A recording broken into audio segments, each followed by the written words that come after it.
foes disappear, taken by your mighty flame. The enemy dread and fear when I invoke your name. You sought them out of lions, set Paul and Silas free. As David beat Goliath, you always win for me.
is the name above all names. May your kingdom be glorified. Your name is the King of Kings, Emmanuel,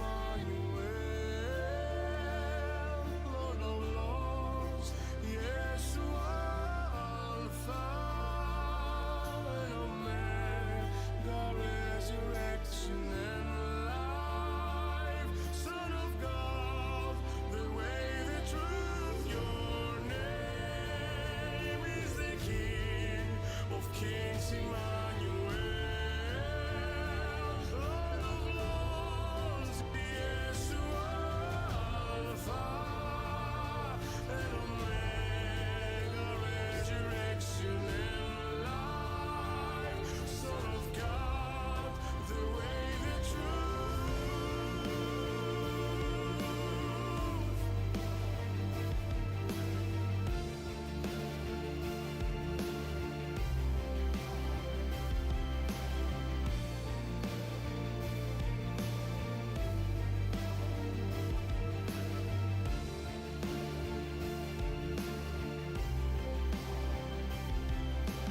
Your name is the King of Kings, Emmanuel,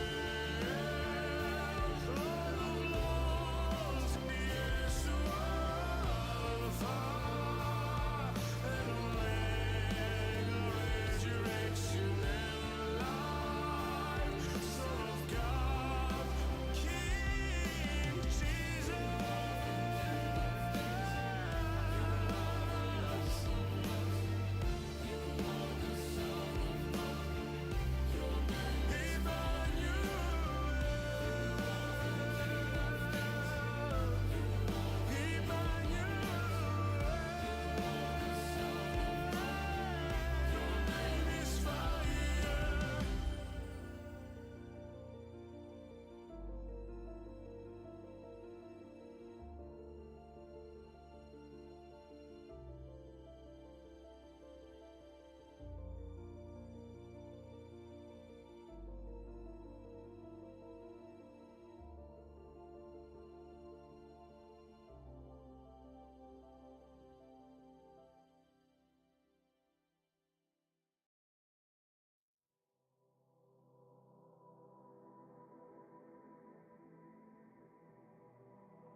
There we go. Good morning. Good morning. Hello, my son says hello. My son's sitting here. He's looking eager. Huh? What? That's right. Gabriel is here, my son. He's looking to listen in to the last of the Voyage of the Dawn Treader. So that's what we're going to be doing today. Welcome in, everybody. Hope you're doing good. Mr. Dave, my lord. It's so good to see you, brother. Welcome in, brother. Welcome in. Hope you guys are all doing well. Minos, my lord. Thank you for blessing the stream. Thank you for blessing so much with a resub. I'm honored. Thank you. Good morning, Rico, my battle brother, and chat. Also, good morning, Gabriel, son of Rico. Gabriel, son of Rico, son of Rico. Thanks. Yes. Sun. Yeah. But we've got, let's see, who we got? Boy, first and second that was fast, you two. Doki, my wife was like waiting. She was standing here. She watched me go live, and she was like waiting to hit that, and you nailed it before she did. That's impressive. It's impressive. Is that through notification, or were you hanging out? Either way, thank you for hanging out. That's awesome. So first is Doki, then my wife claimed second, Kishu claimed third. And then the first fourth went to Montana Misfit, my lord. It's good to see you, Battle Brother. How have you been? Haven't talked to you in a while. Hope you're well. Caffeinated Squirrel has claimed the second fourth. And then the rest of you hanging out in here. So it's good to see you. Good morning, Doki. Good morning, Kishu. Good morning, Montana Misfit, or Soldier, as we lovingly call him. We've got Caffeinated Squirrel. Mr. Dave, brother, we have Minos here with the resub. Abel, Battle Brother, so good to see you this morning. How are you? Everybody say hello to Abel, our glorious mod. Welcome in, my lord. Just hanging out with you today as I'm off work. Well, buckle up. So if you guys have been enjoying listening to Narnia, or you wanted to hear the Narnia books for yourself, you're in the right place. That goes for you two over there, YouTube. So welcome in everybody over there. It's nice to have you. We are actually going to finish up Voyage of the Dawn Treader today. So this is the 5th book in the Narnian series. The fifth. There's 2 more after this. There's the Silver Chair, and then the Last Battle. So, yep. So I believe this is the final book in which the Pevensies are an active player in Narnia. They do make an appearance, I believe, in the later 2 books, but not, they don't actually go to Narnia after this. This is the last one with the Pevensies. But it's a lot of fun. It's going to be really, it's a great book. Voyage of the Dawn Treader is one of my favorites of the series. One of my favorites. Chris, I'm still mad at you. What did he do? I'll trade first for mushroom juice. Oh no. I'm just hanging out with you today. That's good. I'm honored to have you guys here. I wish that Walden made more Narnia movies. I don't know. The ones that Disney made were... The first one was really good. But they started deviating in Prince Caspian, and then by the time you got to Voyage, they were okay. Like, I enjoy watching them, but they kind of moved off from the book. I was kind of afraid on where they were going. But I do wish that they had done the whole series, or somebody would. Somebody not woke would do the whole series. That would be fantastic. I would greatly like that if they did that. That would be wonderful. He left our D&D session last night on a major cliffhanger. I mean, he's the DM, isn't he? Was Assassinator Steph mad at him? Probably not. What's up? In the 90s, they actually made Oh, the BBC. The BBC made some in the 90s. Was that the 90s? Yeah. I thought that was the 80s. It was good. It's worth the watch. I mean, like, the visual effects aren't like... Thank you for reminding me, Baines. Thank you for reminding me. I always forget. I forget. You see, I forget. We're gonna leave those on. We're gonna leave that on because it's not gonna be recorded in the VOD. We're gonna shut that off. Shut that off. Shut that off. And shut that off. There we go. There we go. All right, we're going to make strong like bull real quick. Here we go. Okay, you guys ready? We're gonna just knock out some quick push-ups. You can do some push-ups too? Yeah, I'm gonna do as many as I can. Alright. You're gonna do as many as you can. Alright, me and the boy are gonna do push-ups together. Ready? So sit in the position right here and then down. Ready? 1, 2, 3, 4, 5, 6, 7, 8, 9, 10, 11, 12, I think I can do 13, more. 14, you got it. 15, 16, 17, I'm doing more calf push. 19, 20. 15, 16, You got this, boy. You're doing good. 18, A little more. 19, 20. Very good. I Nice did work, 20 son. push-ups. You did 20 push-ups. Those are good. Those were like 20 half push-ups. Like I can't go really low because then it's really. Yeah, hard remember, to your do it. chest touches the ground when you go all the way down, but you're about halfway, and that's good. You're doing good. You got to build up that strength. You're doing well, my son. They're starter push-ups. Like starter Pokemon. Yeah, like starter Pokemon. So my son, Yeah, I've got an interest in Pokemon cards. Because a friend of ours came to visit, and the eldest son was showing my son Pokemon cards that my son has an interest. So we have not played a Pokemon. I don't think you've played a Pokemon game yet, right? no, I have. Which one? On like the Game Boy. The Game Boy, that's right, Pokemon Fire. But it was... So he's gained an interest in Pokemon cards. So, We have them on I put some on the throne for him, if you guys wanted to do that. But as soon as I start my new job, we plan to go, to... I found a comic book store that's not too far from us. So I'm gonna take him there and get him like a little starter pack. It's right by Citrus Tower. No locations. Oh. Alright. I didn't know that either. It's okay. We're a little bit out of it. Yes. 20 push-ups. I'm still sore from the 220 we did the other day. Now, that was across the day. That wasn't all at once. I don't know if I could do 220. Probably, definitely cannot all in one go, but I'm fine. Don't call me out like that, babe. Dang. Nix, welcome in. Congratulations on 4th and Beyond. How you doing? Anyway, bonding through strength training. Exactly. Oh, well, thank you for that, Baines. I appreciate that. It lets me know I forgot to disable the redeems. Now, Bonk and Hydrate, they're still going to be active. They're not going to be recorded in the VOD. Just bear in mind, if you want to hear what I'm saying, that might make it hard. But, I'll leave them on. I can't even do one push-up. I'm sure you can, Dave. You know what? It all starts with one. If you can't do one push-up, you go to your Look, knees. They really want you hydrated. All right, hold on.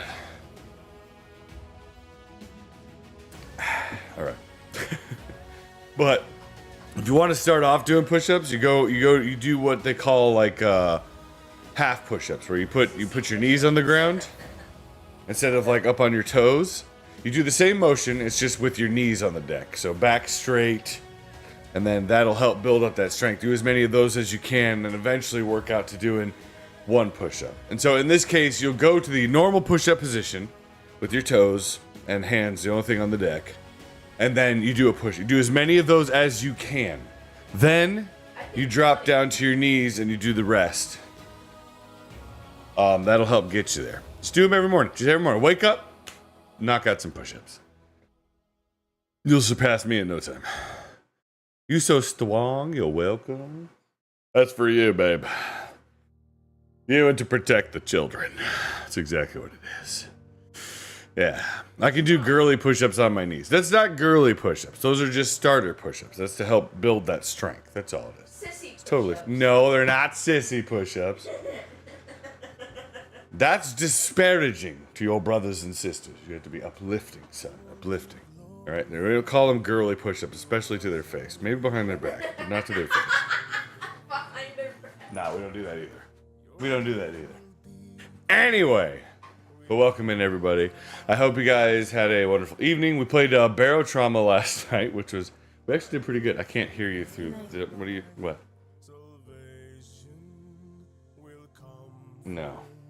Relax. But yeah, we played Barrow Trauma last night, and it was a lot of fun. I like that game. It's like... Oh, that explains We were doing our best. the fake yell that I heard. Are you ready to invest your son's inheritance into Pokemon? No. No. He's gonna be... If we buy a pack or something, it'll be like for his birthday, or like we're not gonna delve like steeply into the gambling aspect of it. You know what I mean? I'm gonna teach him the game. He was interested in the game and how to play it, and that kind of thing. So we'll see what happens. We'll see what happens. But we did put some card packs, like a starter deck, I think, or something on the throne. Is what I could find. So if you guys feel so inclined, you can. But again, no pressure. You guys don't have. It's just there, you know, for giggles and kicks. So, he's not wrong though. Yeah, I know. He's not wrong. It's okay. It's fine. It's good. Everybody starts from somewhere. You know what I mean? You got to start from somewhere. You got to build strength. It takes time. I'm doing it too. I'm working.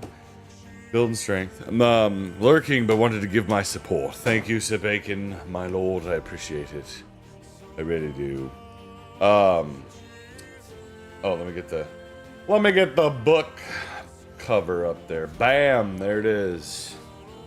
There it is. That's actually the exact same book cover we have here. Yeah, I got the same one. All right, so we are on chapter 12. Wait, guys, What? have you played the digital Pokemon card game? Ugh, yeah, I don't want to talk about that. Cheating the game. terminal montage? Is it terminal montage? Like Yeah, you guys have seen Terminal Montage, I assume? Yeah. like the opponent played a super powerful Pokemon, and then it blasted the other one, and then the dragon turned around and he said, "I tried." Yeah, I know. It was really funny. It was really funny. I tried. Oh, I'm just happy that the number on my scale is trending down. Me too. Of course, you know, if you're ever worried about that number, you know what I mean? Just have it scale up to the one that you like, and then just jump off. And then you're all set. All right. Button the lip, boy. All right, so where we are at in the Voyage of the Dawn Treader. So if you guys are unfamiliar with the book or you need a brief recap, we're just going to talk about that real quick. So up until this point, the two of the Pevensies, so Edmund and Lucy, have found themselves aboard the Dawn Treader, but along with their cousin Eustace. And Eustace is an unpleasant, detestable person. Well, he was. But he's been really a pill the entire time they've been here, you know, just trying to, not believing in what he's seeing and just kind of like attacking them left and right. Eustace or useless? It's kind of interchangeable for most of the story. But they're sailing along. They've met up, found themselves in the ocean next to the Dawn Treader when they first appeared in Narnia.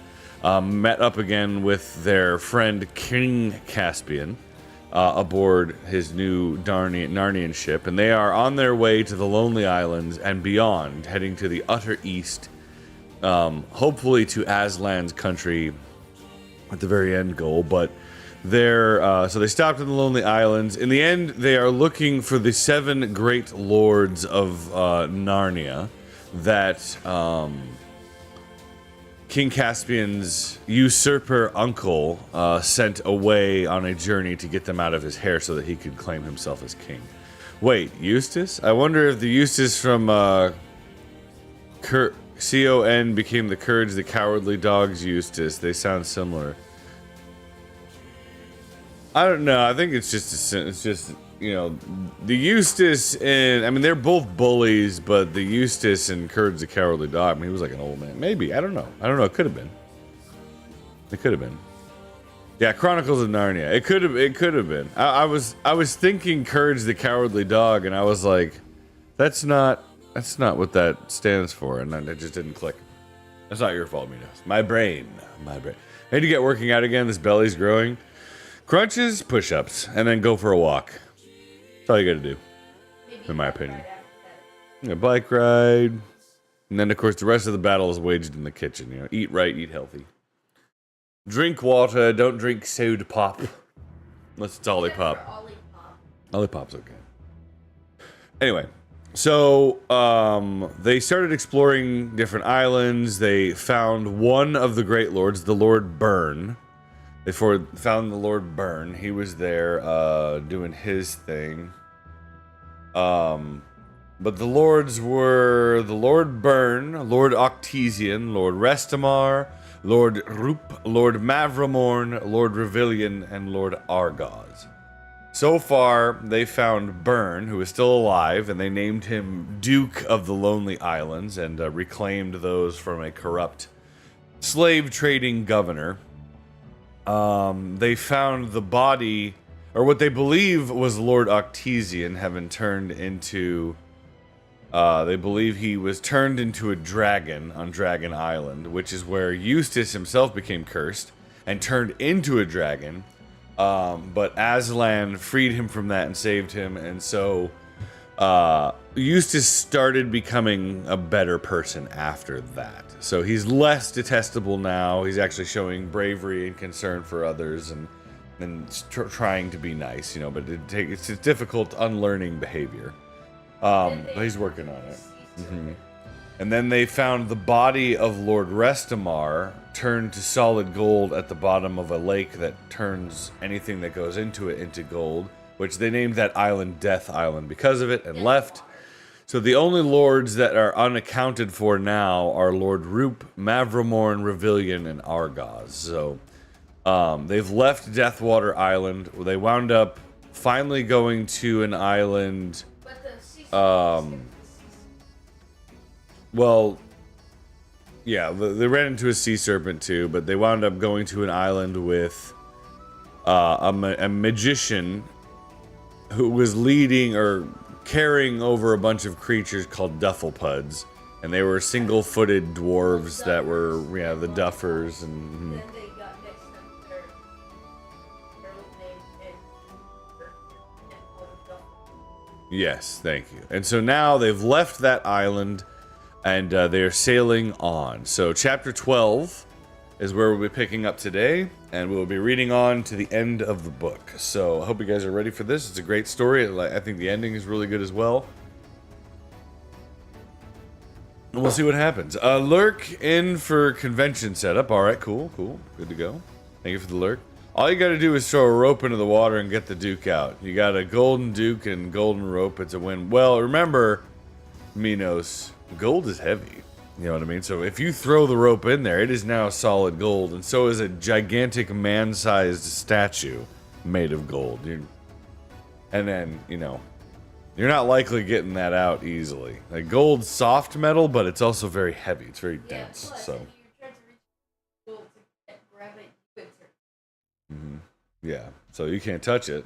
So who knows? But there it is. Either way, though, we're going to continue. You're right, Rico. You need to go help them get the Duke out. Yeah, I'll go in head first. Am I beautiful at last? Made of gold. If the water doesn't touch your skin, it's okay. I don't know the rules. It's all right. But here's where we'll start. We will start right here. So YouTube, Twitch, everybody hang tight. If you guys want to check out the YouTube, by the way, we are live there as well. If that suits your fancy better, you can go do that. That's okay. At least give it a sub, a follow. I have 2 YouTube channels. One is for voice acting and audio readings, but that is not where we're streaming to. We're streaming to the gaming one, just because that's what I have it set up to, and I'm too lazy to change it. So that's what we're going to do. But you can go there, and you can watch the live stream there. Subscribe to both. And here we go. So, we're going to begin. Chapter 12. The Dark Island. Yes. No more talking, alright? Okay? You know the rules. Here we go. Alright. So, The Dark Island, Chapter 12. After this adventure, they sailed on south and a little east for 12 days with a gentle wind. The skies being mostly clear and the air warm, and saw no bird or fish except that once there were whales spouting a long way to starboard. Lucy and Ripachi played a good deal of chess at this time, and then on the 13th day, Edmund from the fighting top sighted what looked like a great dark mountain rising out of the sea on their port bow. They altered course and made for this land, mostly by oar, for the wind would not serve them to sail northeast. When evening fell, they were still a long way from it, and rowed all night. Next morning, the weather was fair, but a flat calm. The dark mass lay ahead, much nearer and larger, but still very dim, so that some thought it was still a long way off, and others thought they were running into a mist. About 9 that morning, very suddenly, It was so close that they could see that it was not land at all, nor even, in an ordinary sense, a mist. It was a darkness. It is rather hard to describe, but you will see what it was like if you imagine yourself looking into the mouth of a railway tunnel. A tunnel either so long or so twisty that you cannot see the light at the far end. And you know what it would be like. For a few feet you would see the rails and sleepers and gravel in broad daylight, and then there would come a place where they were in twilight, and then, pretty suddenly, but of course without a sharp dividing line, they would vanish altogether into smooth, solid blackness. It was just so here. For a few feet in front of the bows, they could see the swell of the bright greenish-blue water. Beyond that, they could see the water looking pale and gray as it would look late in the evening. But beyond that again, utter blackness, as if they had come to the edge of moonless and starless night. Caspian shouted to the boatswain to keep her back, and all except the rowers rushed forward and gazed from the bows. But there was nothing to be seen by gazing. Behind them was the sea and the sun. Before them, the darkness. "Do we go into this?" asked Caspian at length. "Not by my advice," said Drinian. "The captain's right," said several sailors. "I almost think he is," said Edmund. Lucy and Eustace didn't speak, but they felt very glad inside at the turn things seemed to be taking. But all at once, the clear voice of Reepicheep broke in upon the silence. "And why not?" he said. "Will someone explain to me why not?" No one was anxious to explain, so Reepicheep continued. "If I were addressing peasants or slaves," he said, "I might suppose that this suggestion proceeded from cowardice. But I hope it will never be told in Narnia that a company of noble and royal persons, in the flower of their age, turned tail because they were afraid of the dark." "But what manner of use would it be ploughing through that blackness?" asked Drinian. "Use?" replied Reepicheep. "Use, Captain? If by use you mean filling our bellies or our purses, I confess it would be no use at all. So far as I know, we did not set sail to look for things useful, but to seek honor and adventure. And here is as great as an adventure as I have ever heard of. And here, if we turn back, no little impeachment of our honors." Several of the sailors said things under their breath that sounded like "honor be blowed," but Caspian said, "Oh, bother you, Reepicheep. I almost wish we'd left you at home." "All right, if you put it that way, I suppose we shall have to go on, unless Lucy would rather not." Lucy felt that she would very much rather not, but what she said out loud was, "Well, I'm game." "Your Majesty will at least order lights," said Drinian.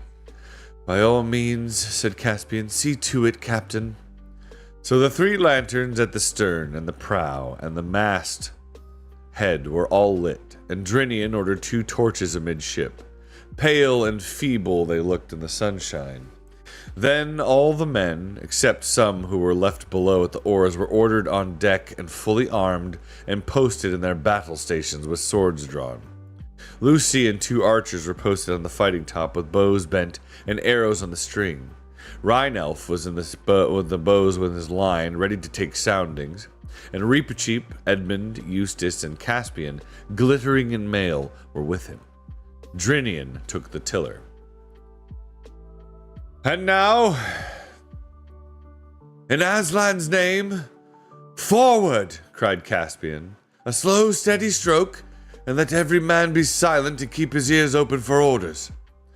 With a creak and a groan, the Dawn Treader started to creep forward as the men began to row. Lucy, up in the fighting top, had a wonderful view of the exact moment at which they entered the darkness.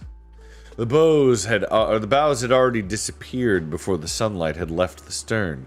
She saw it go. At one minute, the gilded stern, the blue sea, and the sky were all in broad daylight.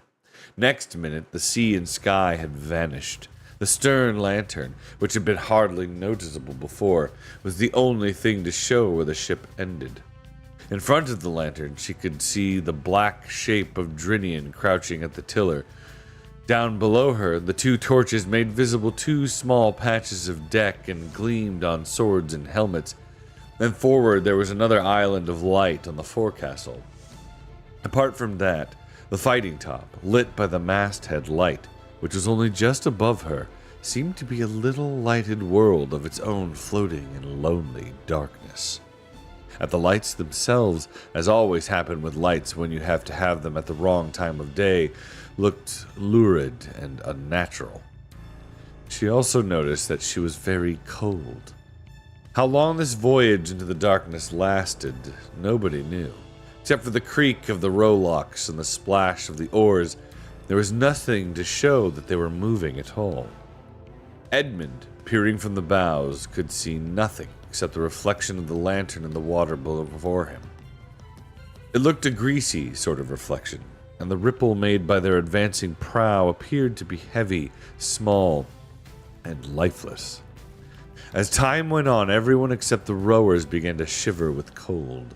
And suddenly, from somewhere, no one's sense of direction was very clear by now, there came a cry, either of some inhuman voice or else a voice of one in such extremity of terror that he had almost lost his humanity. Caspian was still trying to speak. His mouth was too dry when the shrill voice of Reepicheep, which sounded louder than usual in that silence, was heard. "Who calls?" it piped. "If you are a foe, we do not fear you, and if you are a friend, your enemies shall be taught the fear of us." "Mercy!" cried the voice. "Mercy! If you are only one more dream, have mercy! Take me on board! Take me, even if you strike me dead! But in the name of all mercies, do not fade away and leave me in this horrible land!" Where are you?" shouted Caspian. "Come aboard and welcome!" There came another cry, whether of joy or terror, and then they knew that someone was swimming towards them. "Stand by to heave him up, men," said Caspian. "Aye, aye, your majesty," said the sailors, and several crowded to the port bulwark with ropes, and one, leaning far out over the side, held the torch. A wild, white face appeared in the blackness of the water, and then after some scrambling and pulling, a dozen friendly hands had heaved the stranger on board. Edmund thought he had never seen a wilder-looking man, though he did not otherwise look very old. His hair was an untidy mop of white, his face was thin and drawn, and for clothing, only a few wet rags hung about him. But what one mainly noticed were his eyes, which were so widely opened that he seemed to have no eyelids at all, and stared as if in an agony of pure fear. The moment his feet reached the deck, he said, "Fly! Fly! About with your ship and fly! Row! Row! Row for your lives away from this accursed shore!" "Compose yourself," said Reepicheep, "and tell us of what the danger is. We are not used to flying."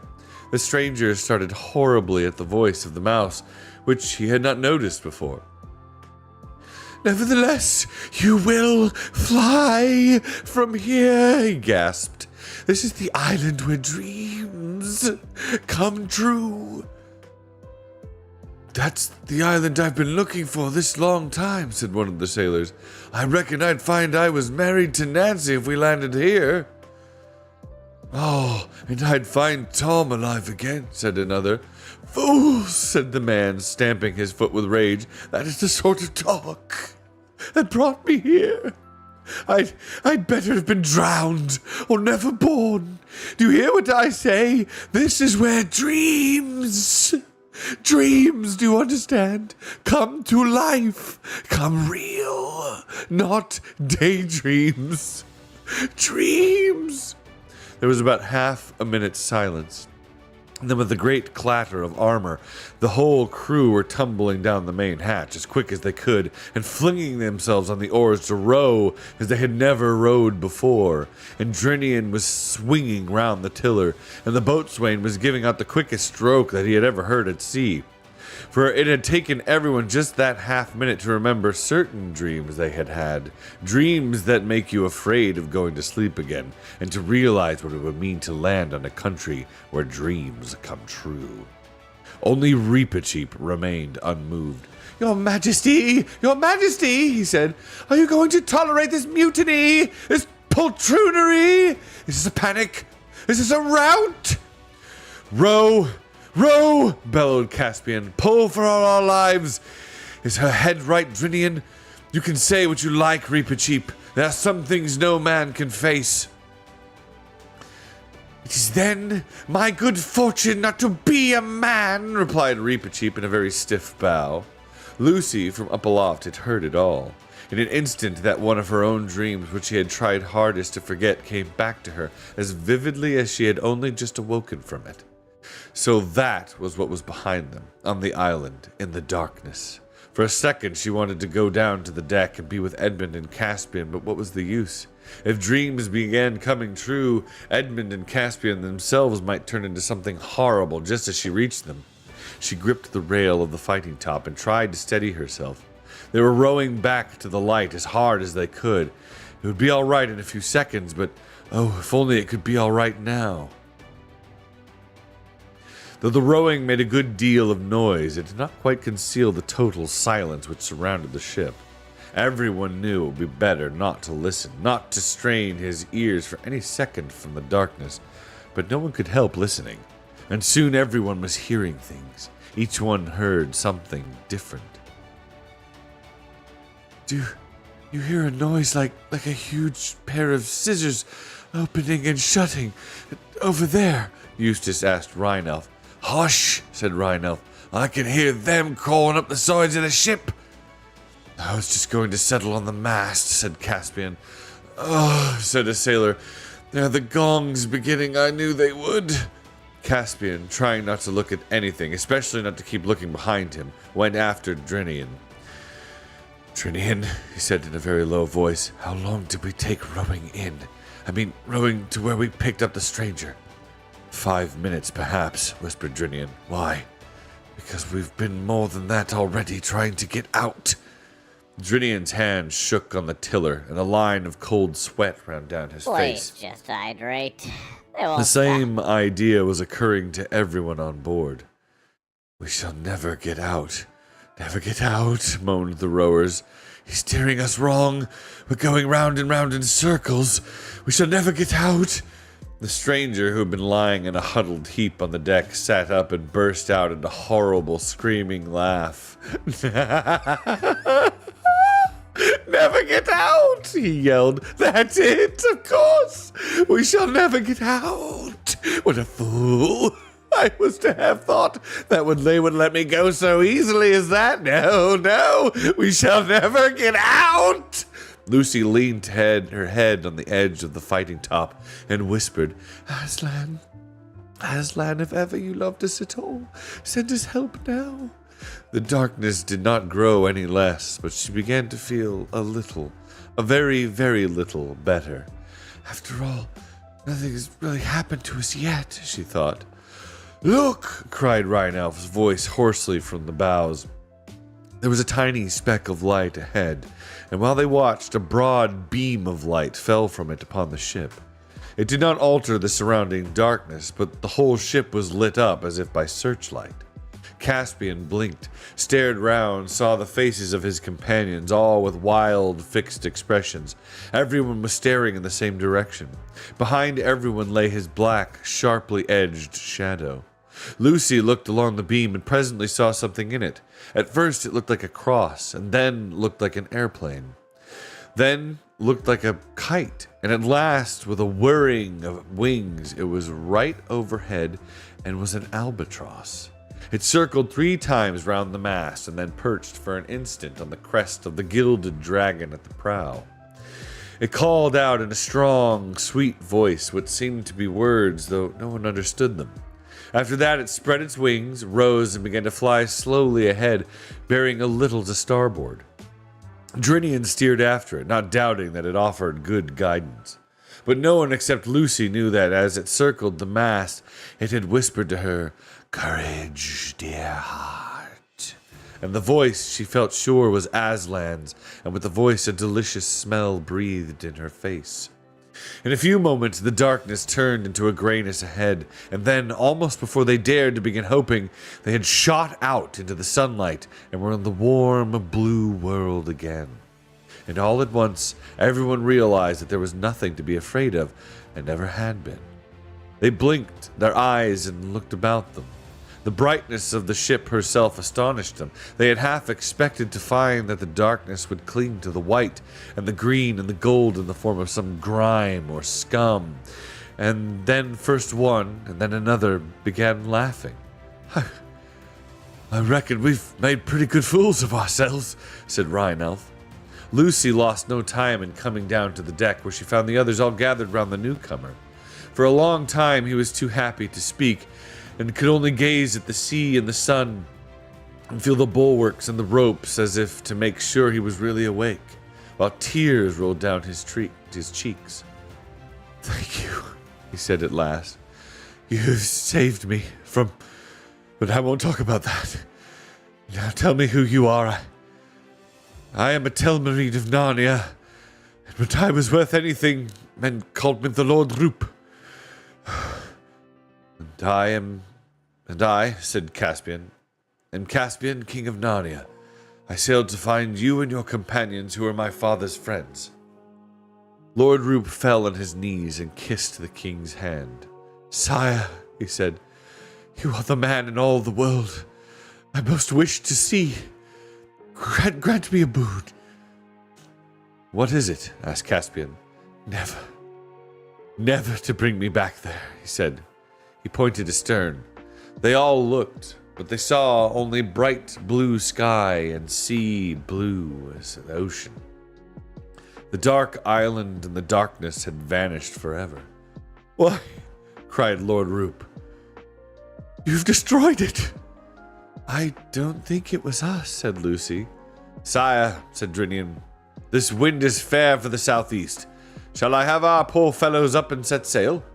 And after that, every man who can be spared to his hammock." "Yes," said Caspian, "and let there be grog all round. Hi-ho, I feel I could sleep the clock round myself." So all afternoon, with great joy, they sailed southeast with a fair wind, but nobody noticed when the albatross had disappeared. And that is the end of chapter 12. I just finished some garden work. What did I miss? They went into the Dark Island, Father Mean, and defeated it, and rescued the Lord Roop from its clutches. No, I always thought this spelled. No, it's R-H-O-O-P. Roop. Now then, let's see. Chapter 13. The Three Sleepers.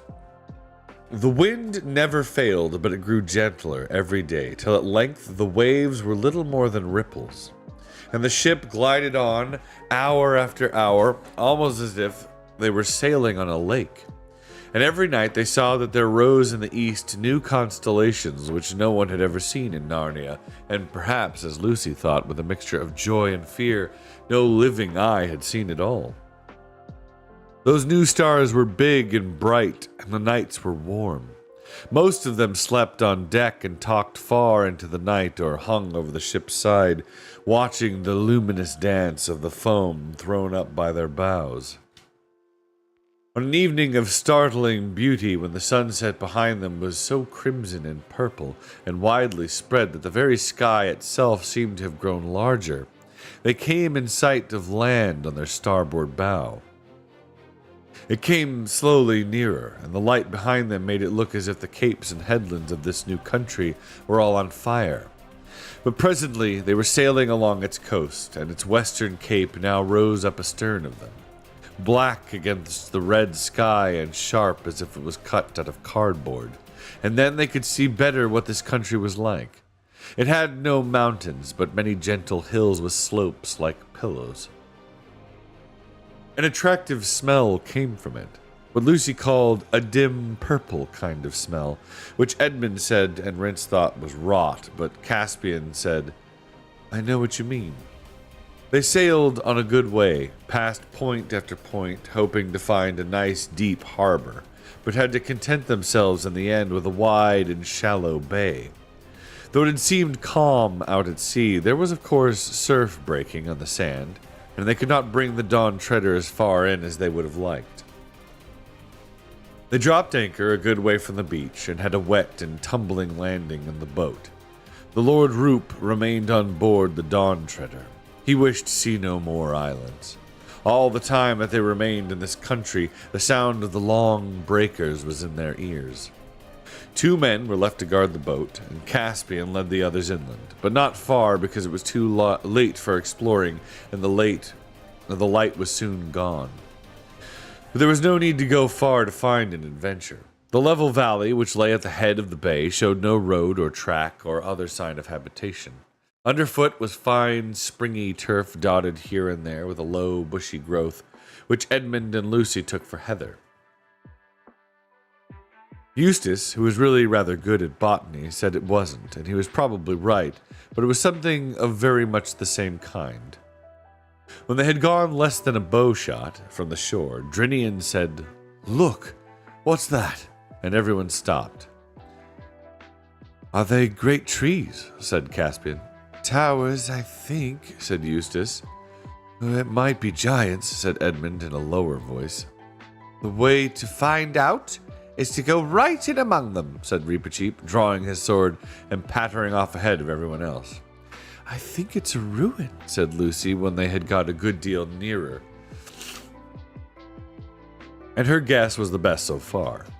What they now saw was a wide, oblong space flagged with smooth stones and surrounded by gray pillars but unroofed. And from end to end of it ran a long table laid with a rich crimson cloth that came down nearly to the pavement. At either side of it were many chairs of stone richly carved and with silken cushions upon the seats. But on the table itself there was set out such a banquet as had never been seen, not even when Peter the High King kept his court at Cair Paravel. There were turkeys and geese and peacocks. There were boars' heads and sides of venison. There were pies shaped like ships under full sail or like dragons and elephants. And there were ice puddings and bright lobsters and gleaming salmon. There were nuts and grapes, pineapples and peaches, pomegranates and melons and tomatoes. There were flagons of gold and silver and curiously wrought glass, and the smell of the fruit and the wine blew towards them like a promise of all happiness. "I say," said Lucy. They came nearer and nearer, and all very quietly. "But where are the guests?" asked Eustace. "Oh, we can provide that, sir," said Rince. "Look," said Edmund sharply. They were actually within the pillars now and standing on the pavement. Everyone looked where Edmund had pointed. The chairs were not all empty. At the head of the table, and the 2 places beside it, there was something, or possibly 3 somethings. "What are those?" asked Lucy in a whisper. "It looks like 3 beavers sitting on the table." "Or a huge bird's nest," said Edmund. "It looks more like a haystack to me," said Caspian. Reepicheep ran forward, jumped on a chair, and thence onto the table, and ran along it, threading his way as nimbly as a dancer between jeweled cups and pyramids of fruit and ivory salt cellars. He ran right up to the mysterious gray mass at the end, peered, touched, and then called out. "These will not fight, I think." Everyone now came close and saw that what sat in those 3 chairs was 3 men, though hard to recognize as men till you looked closely. Their hair, which was gray, had grown over their eyes till it almost concealed their faces, and their beards had grown over the table, climbing round and entwining plates and goblets as brambles entwine a fence, until it mixed in one great mat of hair. They flowed over the edge and down to the floor, and from their heads the hair hung over the backs of their chairs, so that they were wholly hidden. In fact, the 3 men were nearly all hair. "Dead?" said Caspian. "I think not, sire," said Reepicheep, lifting one of their hands out of its tangle of hair in his 2 paws. "This one is warm and his pulse beats." "This one too, and this," said Drinian. Why, they're only asleep, said Eustace. It's been a long sleep, though, said Edmund, to let their hair grow like this. It must be an enchanted sleep, said Lucy. I felt the moment we landed on this island that it was full of magic. Oh, do you think we have perhaps come here to break it? Well, we can try, said Caspian, and began shaking the nearest of the three sleepers. For a moment everyone thought he was going to be successful, for the man breathed hard and muttered, I'll go eastward no more. Out oars for Narnia. But he sank back almost at once into a yet deeper sleep than before. That is, his heavy head sagged a few inches lower towards the table, and all efforts to rouse him again were useless. With the second, it was much the same. Weren't born to live like animals. Get to the east while you've a chance. Lands behind the sun. And sank down, and the third only said, mustard, please, and slept hard. Out oars for Narnia, eh? Said Drinian. Yes, said Caspian. You are right, Drinian. I think our quest is at an end. Let's look at their rings. Yes, these are their devices. This is the Lord Revilian, this is the Lord Argaz, and this is the Lord Mavramorn. But we can't wake them, said Lucy. What are we to do? Begging your majesty's pardons all, said Rince, but why not fall to while you're discussing it? We don't see a dinner like this every day. Oh, not on your life, said Caspian. Oh, that's right, said several of the sailors. Too much magic about here. The sooner we're back on board, the better. Depend upon it, said Reepicheep. It was from eating this food that these three lords came by a 7 years' sleep. I wouldn't touch it to save my life, said Drinian. Oh, the light's going uncommon quick, said Rhinelf. Back to the ship, muttered the men. I really think, said Edmund, they're right. We can decide what to do with these three sleepers tomorrow. We daren't eat the food, and there's no point in staying here for the night. The whole place smells of magic and danger. I am entirely of King Edmund's opinion, said Reepicheep, as far as concerns the ship's company in general, but I myself will sit at this table till sunrise. Why on earth, said Eustace. Because, said the mouse, this is a very great adventure, and no danger seems to me so great as that of knowing when I get back to Narnia that I left a mystery behind me through fear. Oh, I'll stay with you, Reep, said Edmund. And I too, said Caspian. Oh, and me, said Lucy. And then Eustace volunteered also. This was very brave of him, because he, never having read of such things or even heard of them till he joined the Dawn Treader, made it worse for him than for the others. I do beseech your majesty, began Drinian. No, my lord, said Caspian. Your place is with the ship, and you have had a day's work while we have been idle. There was a lot of argument about this, but in the end Caspian had his way. As the crew marched off to the shore in the gathering dusk, none of the 5 watchers, except perhaps Reepicheep, could avoid a cold feeling in the stomach. They took some time choosing their seats at the perilous table. Probably everyone had the same reason, but no one said it out loud. For it was really a rather nasty choice. One could hardly bear to sit all night next to those 3 terrible hairy objects which, if not dead, were certainly not alive in the ordinary sense. On the other hand, to sit at the far end, so that you would see them less and less as the night grew darker and would know if they were moving, and perhaps wouldn't see them at all by about 2 o'clock. No, it was not to be thought of. So they sauntered round and round the table, saying, what about here, or perhaps here, a bit further on, or why not on this side? Till at last they settled down somewhere about the middle, but nearer to the sleepers than to the other end. It was about 10 by now, and almost dark. Those strange new constellations burned in the east.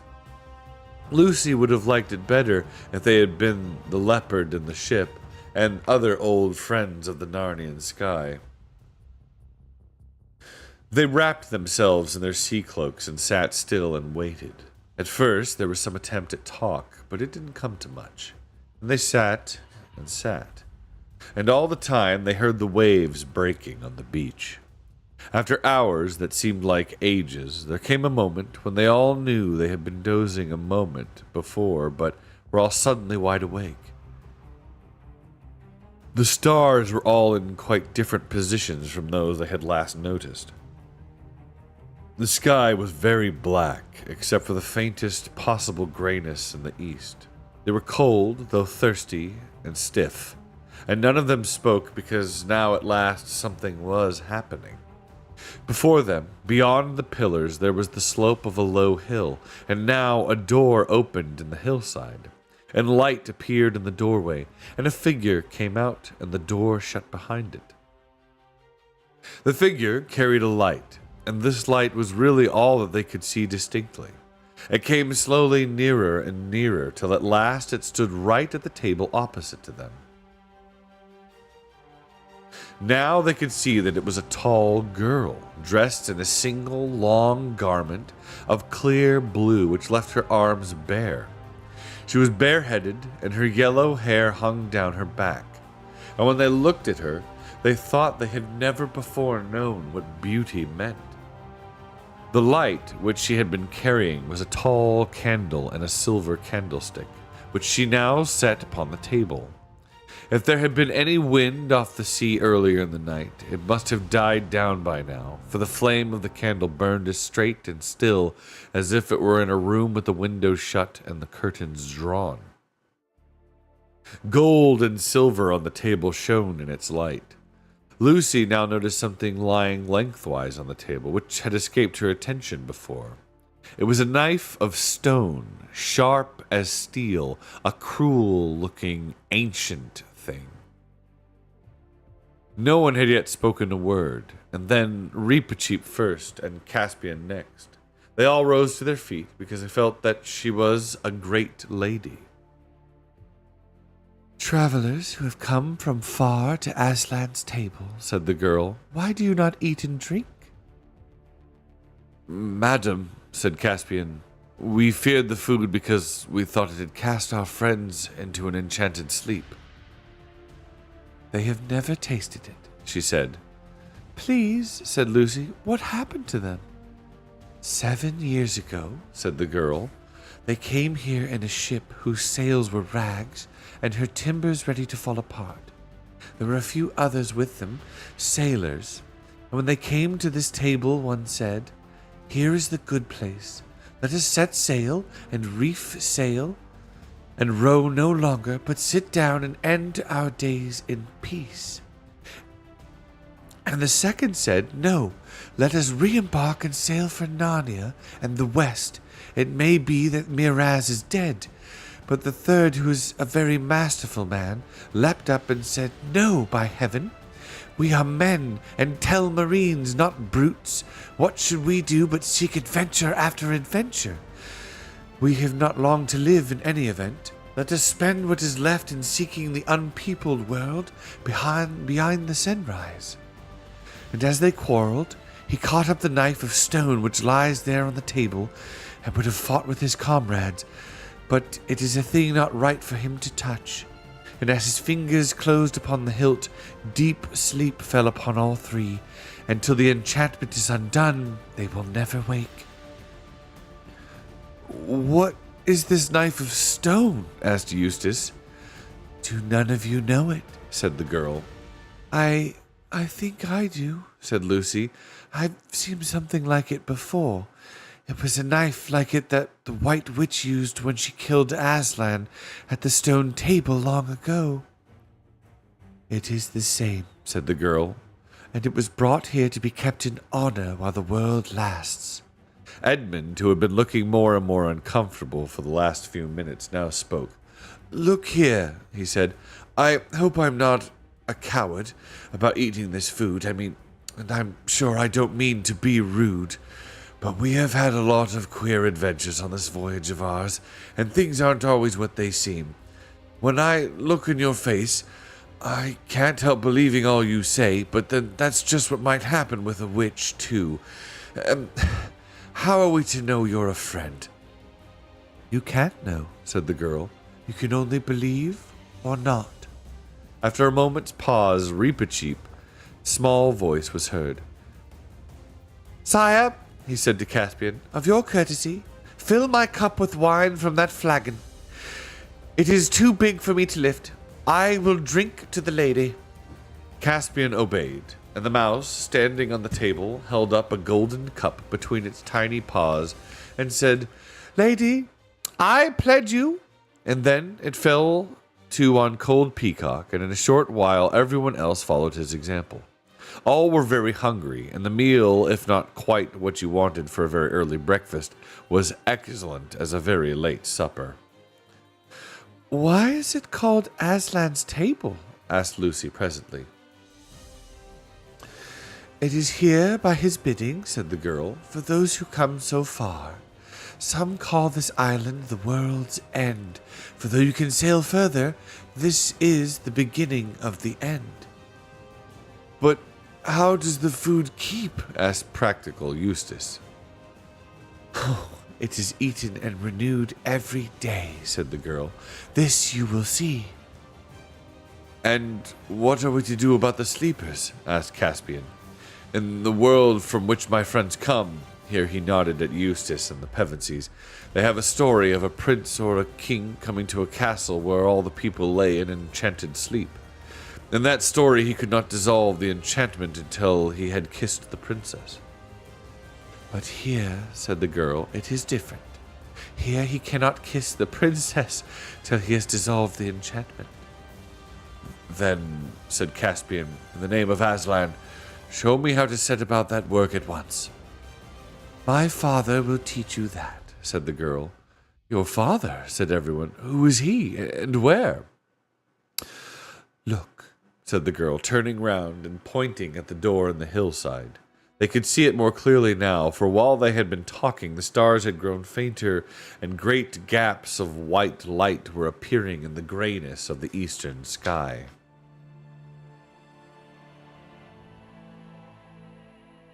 Chapter 14. The beginning of the end of the world. Slowly the door opened it's again. Megan.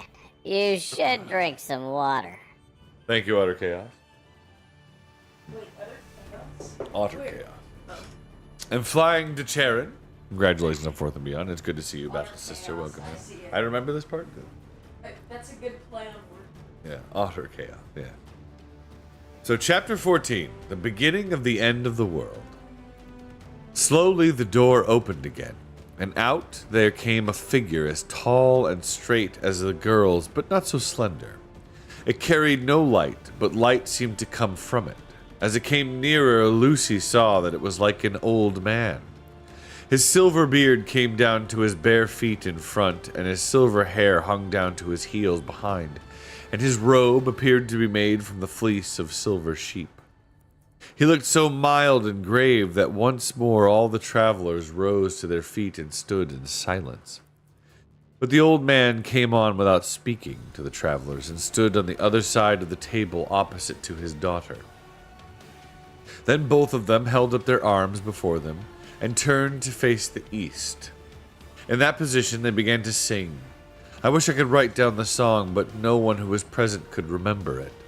Lucy said after that it was high, almost shrill, but very beautiful. A cold kind of song, an early morning kind of song. And as they sang, the gray clouds lifted from the eastern sky, and the white patches grew bigger and bigger, till it was all white, and the sea began to shine like silver. And long afterward, but those two sang all the time, the east began to turn red, and at last unclouded. The sun came up out of the sea, and its long, level ray shot down the length of the table, on the gold and silver, and on the stone knife. Once or twice before, the Narnians had wondered whether the sun at its rising did not look bigger in the seas than it had looked at the home. This time they were certain. There was no mistaking it, and the brightness of its ray on the dew and on the table was far beyond any morning brightness they had ever seen.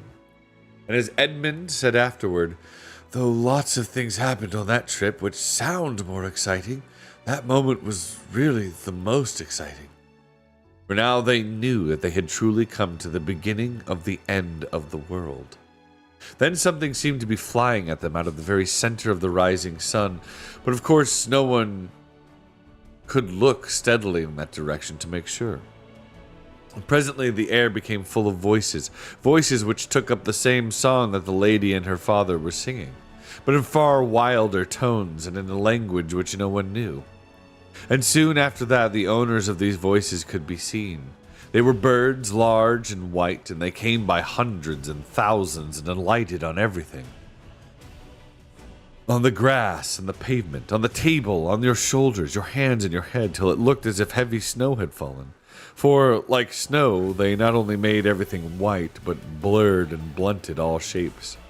But Lucy, looking out from between the wings of the birds that covered her, saw one bird fly to the old man with something in its beak that looked like a little fruit. Unless it was a little live coal, which it might have been, for it was too bright to look at. And the bird laid it on the old man's mouth. And then the bird stopped there, singing, and appeared to be very busy about the table. When they rose from it again, everything on the table that could be eaten or drunk had disappeared. These birds rose from their meal in their thousands and hundreds and carried away all the things that could not be eaten or drunk, such as bones, rinds, and shells, and took their flights back to the rising sun. But now, because they were not singing, the whir of their wings seemed to set the whole air a-tremble, and there was the table pecked clean and empty, and the 3 old lords of Narnia still fast asleep. Now at last the old man turned to the travelers and bade them welcome.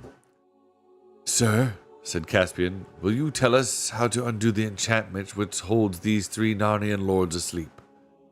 "I will gladly tell you that, my son," said the old man. "To break this enchantment, you must sail to the world's end, or as near as you can come to it, and you must come back having left at least one of your company behind."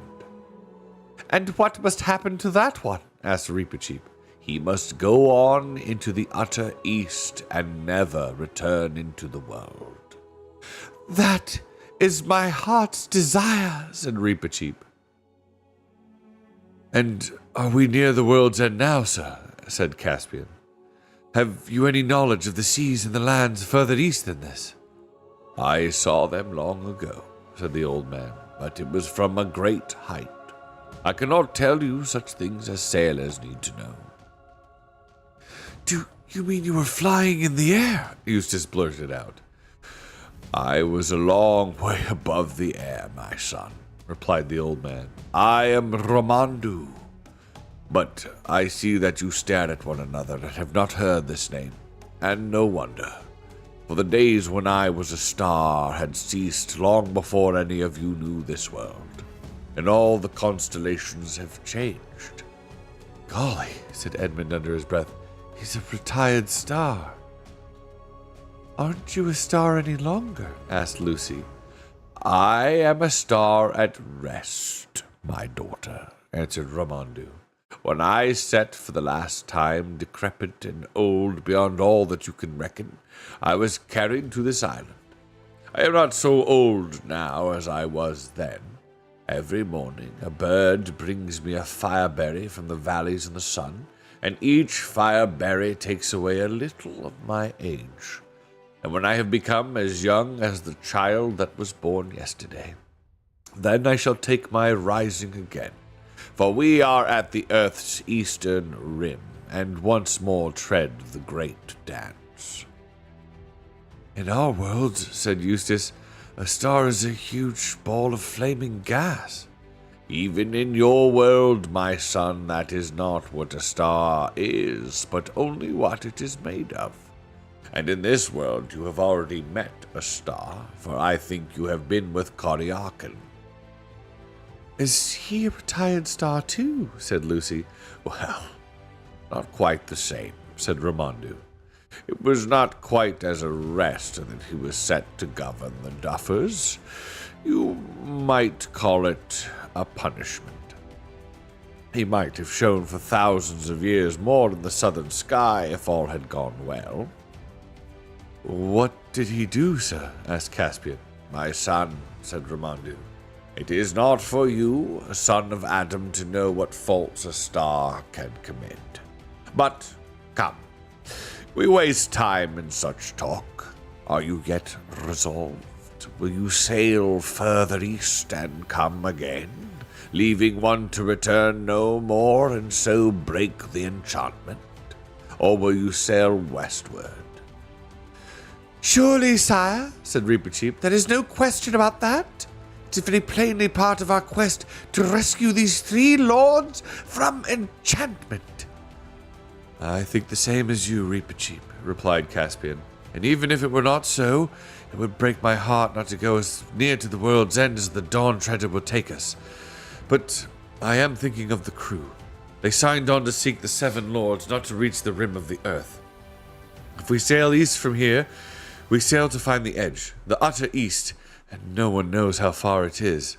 They're brave fellows, but I see signs that some of them are weary of the voyage, and long to have our prow pointed to Narnia again. I don't think I should take them further without their knowledge and consent. And then there's the poor Lord Roop. He's a broken man. My son, said the star, it would be no use, even though you wished it, to sail for the world's end with men unwilling or men deceived. That is not how great enchantments are achieved. They must know where they go and why. But who is this broken man you speak of? Caspian told Ramondu the story of Roop. I can give him what he needs most, said Ramondu. In this island there is sleep without stint or measure, and sleep in which no faintest footfall of a dream was ever heard. Let him sit beside these other 3 and drink oblivion till your return. Oh, let's do that, Caspian, said Lucy. I'm sure it's just what he would love. At that moment, they were interrupted by the sound of many feet and voices. Drinian and the rest of the ship's company were approaching. They halted in surprise when they saw Ramondu and his daughter, and then, because these were obviously great people, every man uncovered his head. Some sailors eyed the empty dishes and flagons on the table with eyes filled with regret. My lord, said the king to Drinian, pray send 2 men back to the Dawn Treader with a message to the Lord Roop. Tell him that the last of his old shipmates are here asleep without dreams, and that he can share it. When this had been done, Caspian told the rest to sit down and laid the whole situation before them. Bless you. When he had finished, there was a long silence and some whispering until presently the master bowman got to his feet and said, What some of us have been wanting to ask for a long time, Your Majesty, is how we're ever to get home when we do turn, whether we turn here or somewhere else. It's been west and northwest winds all the way, bearing an occasional calm, and if that doesn't change, I'd like to know what hopes we have of seeing Narnia again. There's not much chance of supplies lasting while we row all the way. That's landsman's talk, said Drinian. There's always a prevailing west wind in these seas all through the late summer, and it always changes after the new year. We'll have plenty of wind for sailing westward, more than we shall like from all accounts. Oh, that's true, master, said an old sailor who was a Galmian by birth. You get some ugly weather rolling up from the east in January and February, and by your leave, sire, if I was in command of this ship, I'd say to winter here and begin the voyage home in March. What did you eat while you were wintering here? Asked Useless. Useless. He was useless before. Asked Eustace. Poor Eustace. I'm sorry, buddy. I didn't mean it. Useless. Milk Tasto, welcome to the Legion. Honored to have you here. Welcome in. Alright, anyway. This table, said Ramondo, will be filled with the king's feast every day at sunset. Now you're talking, said several sailors. Your Majesty and gentlemen and ladies all, said Rhinoelf. I'm gonna tell you something. Yeah. Eustace the useless. Yeah, well, it's not nice. We don't say that. All right. I was joking. I know. All right. Your Majesties and gentlemen and ladies all, said Rhinoelf. There's just one thing I want to say. There's not one of us chaps as was pressed on this journey. We're volunteers. And there's some here that are looking very hard at that table and thinking that about King's Feasts who are talking very loud about adventures on the day we sailed from Cair Paravel and swearing they wouldn't come home till we found the end of the world. And there were some standing on the quay who would have given all they had to come with us. It was thought a finer thing than to have a cabin boy's berth on the Dawn Treader and to wear a knight's belt. I don't know if you get the hang of what I'm saying, but what I mean is that I think chaps who set out like us will look as silly as those duffel puds if we come home and say we got to the beginning of the world's end and hadn't the heart to go further. Some of the sailors cheered at this, but some said that was all very well. This isn't going to be much fun, whispered Edmund to Caspian. What are we to do if half those fellows hang back? Wait, Caspian whispered back. I've still a card to play. Aren't you going to say anything, Reap? Whispered Lucy.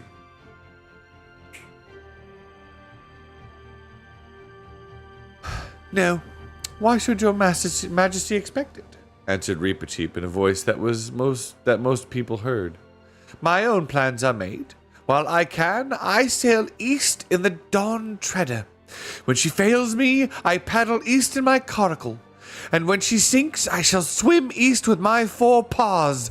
And when I can swim no longer, if I have not reached Aslan's country or shot over the edge of the world in some vast cataract, I shall sink with my nose to the sunrise, and Peepakeek will be head of all the talking mice in Narnia.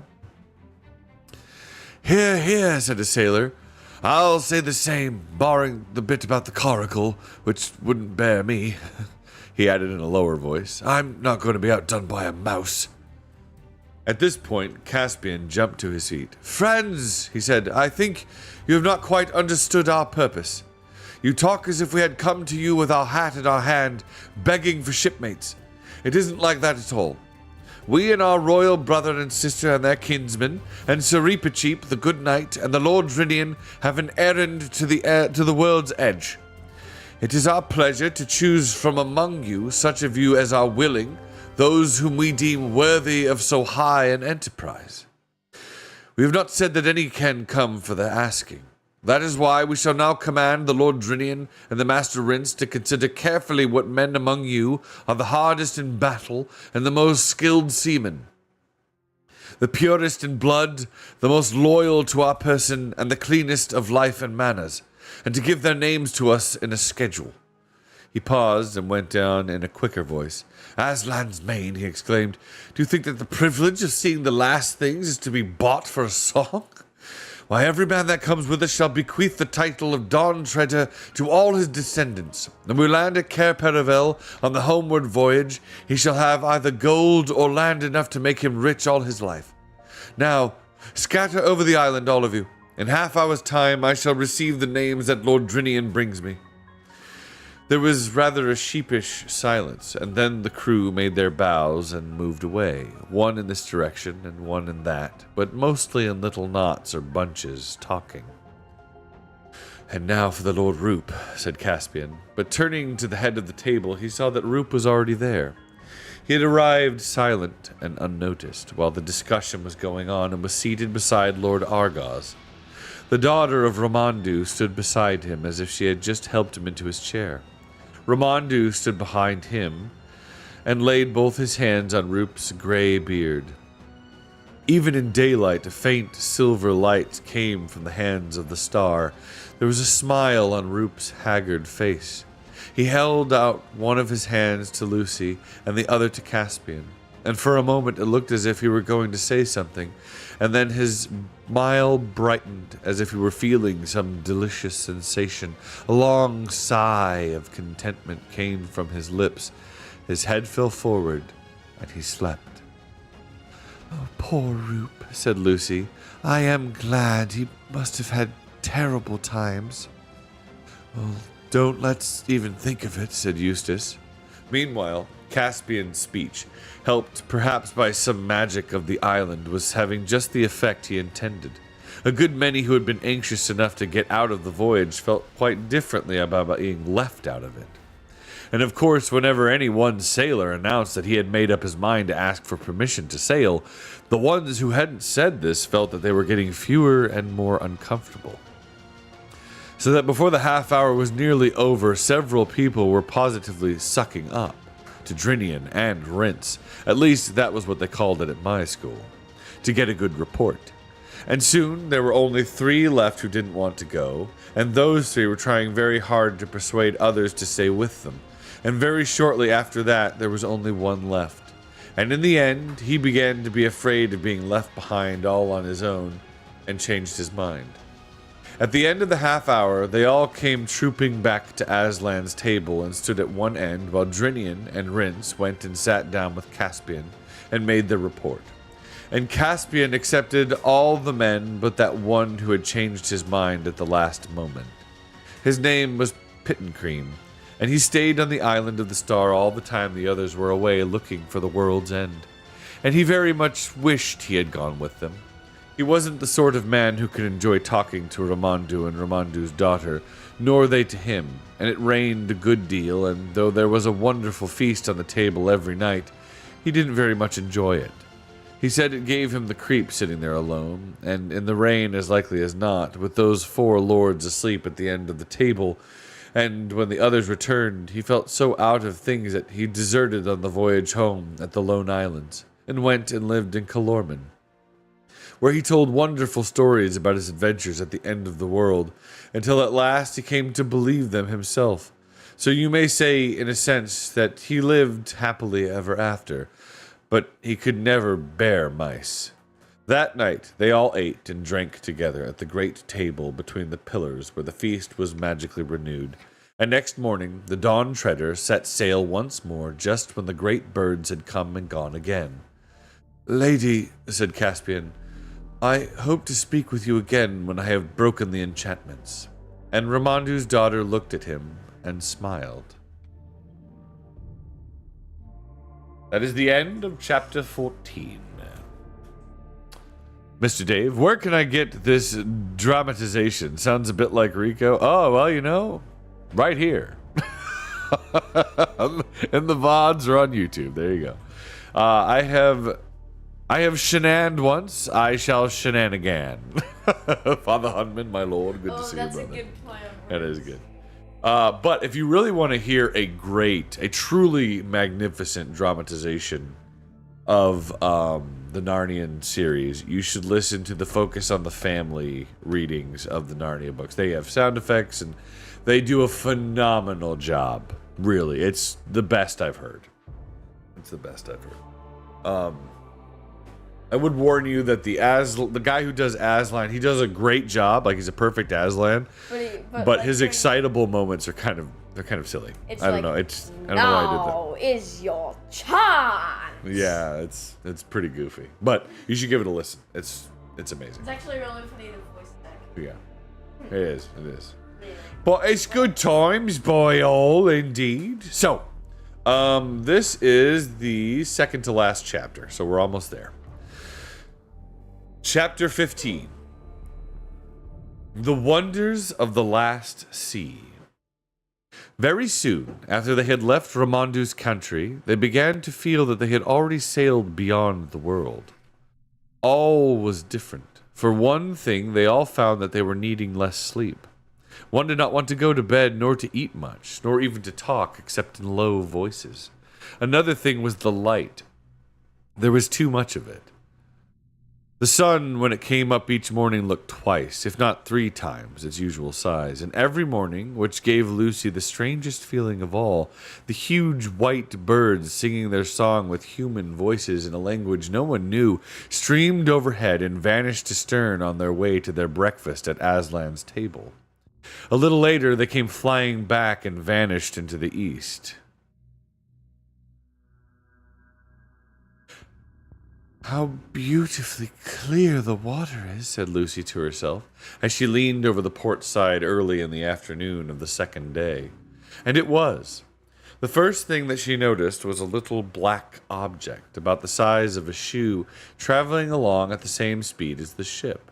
For a moment she thought it was something floating on the surface, but then there came floating past a bit of stale bread which the cook had just thrown out of the galley, and the bit of bread looked as if it were going to collide with the black thing, but it didn't. It passed above it, and Lucy now saw that the black thing could not be on the surface. And then the black thing suddenly got very much bigger and flicked back to normal size a moment later. Now Lucy knew she had seen something just like that happen somewhere else, if only she could remember where. She held her hand to her head and screwed up her face and put out her tongue in an effort to remember. And at last she did. Of course. It was like what you saw from a train on a bright, sunny day. You saw the black shadow of your own coach running along the fields at the same pace as the train. And then you went into a cutting, and immediately the same shadow flicked close up to you and got big, racing along the grass of the cutting bank. Then you came out of the cutting, and flick! Once more, the black shadow had gone back to its normal size and was running along the fields. Oh, hold on, we're going to pause for a second because there is an ad break. So we're going to check. We're going to pause for just a second, YouTube. Okay, everybody chill for just a minute. Just a minute. Everybody stretch. Catch a sip of water. Relax. Oh, I hope you guys are enjoying. We're almost done. We'll finish this book, and then next week when we read again, we'll read The Silver Chair. I've also begun editing the readings together by book, and I'm going to have a smidge of a surprise for Eureka. We'll see. Oh, okay. I'm excited to see that. Cream puffs. Cream puffs, says father. Indeed, brother. Well, I'm excited. I'm excited, Kishu. I hope it's not putting you out too much. Hey, Crafty Kitty. You're enjoying the reading? I'm honored, Crafty Kitty. I hope I'm doing it justice. I'm doing my best. Wait, so after you did reading the book, Yes. you Not at all. I'm working when I feel the spark to do so. That's okay. Good. As long as you're not putting yourself out. She's working on something for us. Yeah. That's nice. Yeah, we've got, so we've only got 2 more chapters, and then we'll be done. I'm glad you're enjoying. I'm glad you're enjoying. Crafty Kitty. It's always good to see you, dear, over on YouTube. Yeah, quickly. Alright, again, now's your chance to catch a quick potty break. You know what I mean? Here's the laboratory. Catch a drink, a sip, a snack. It's a side project I'll work on as I can. Got it. Well, no pressure. I'm a patient man. Especially when it comes to surprises. I'm not gonna badger you about it. I promise. But it's all good.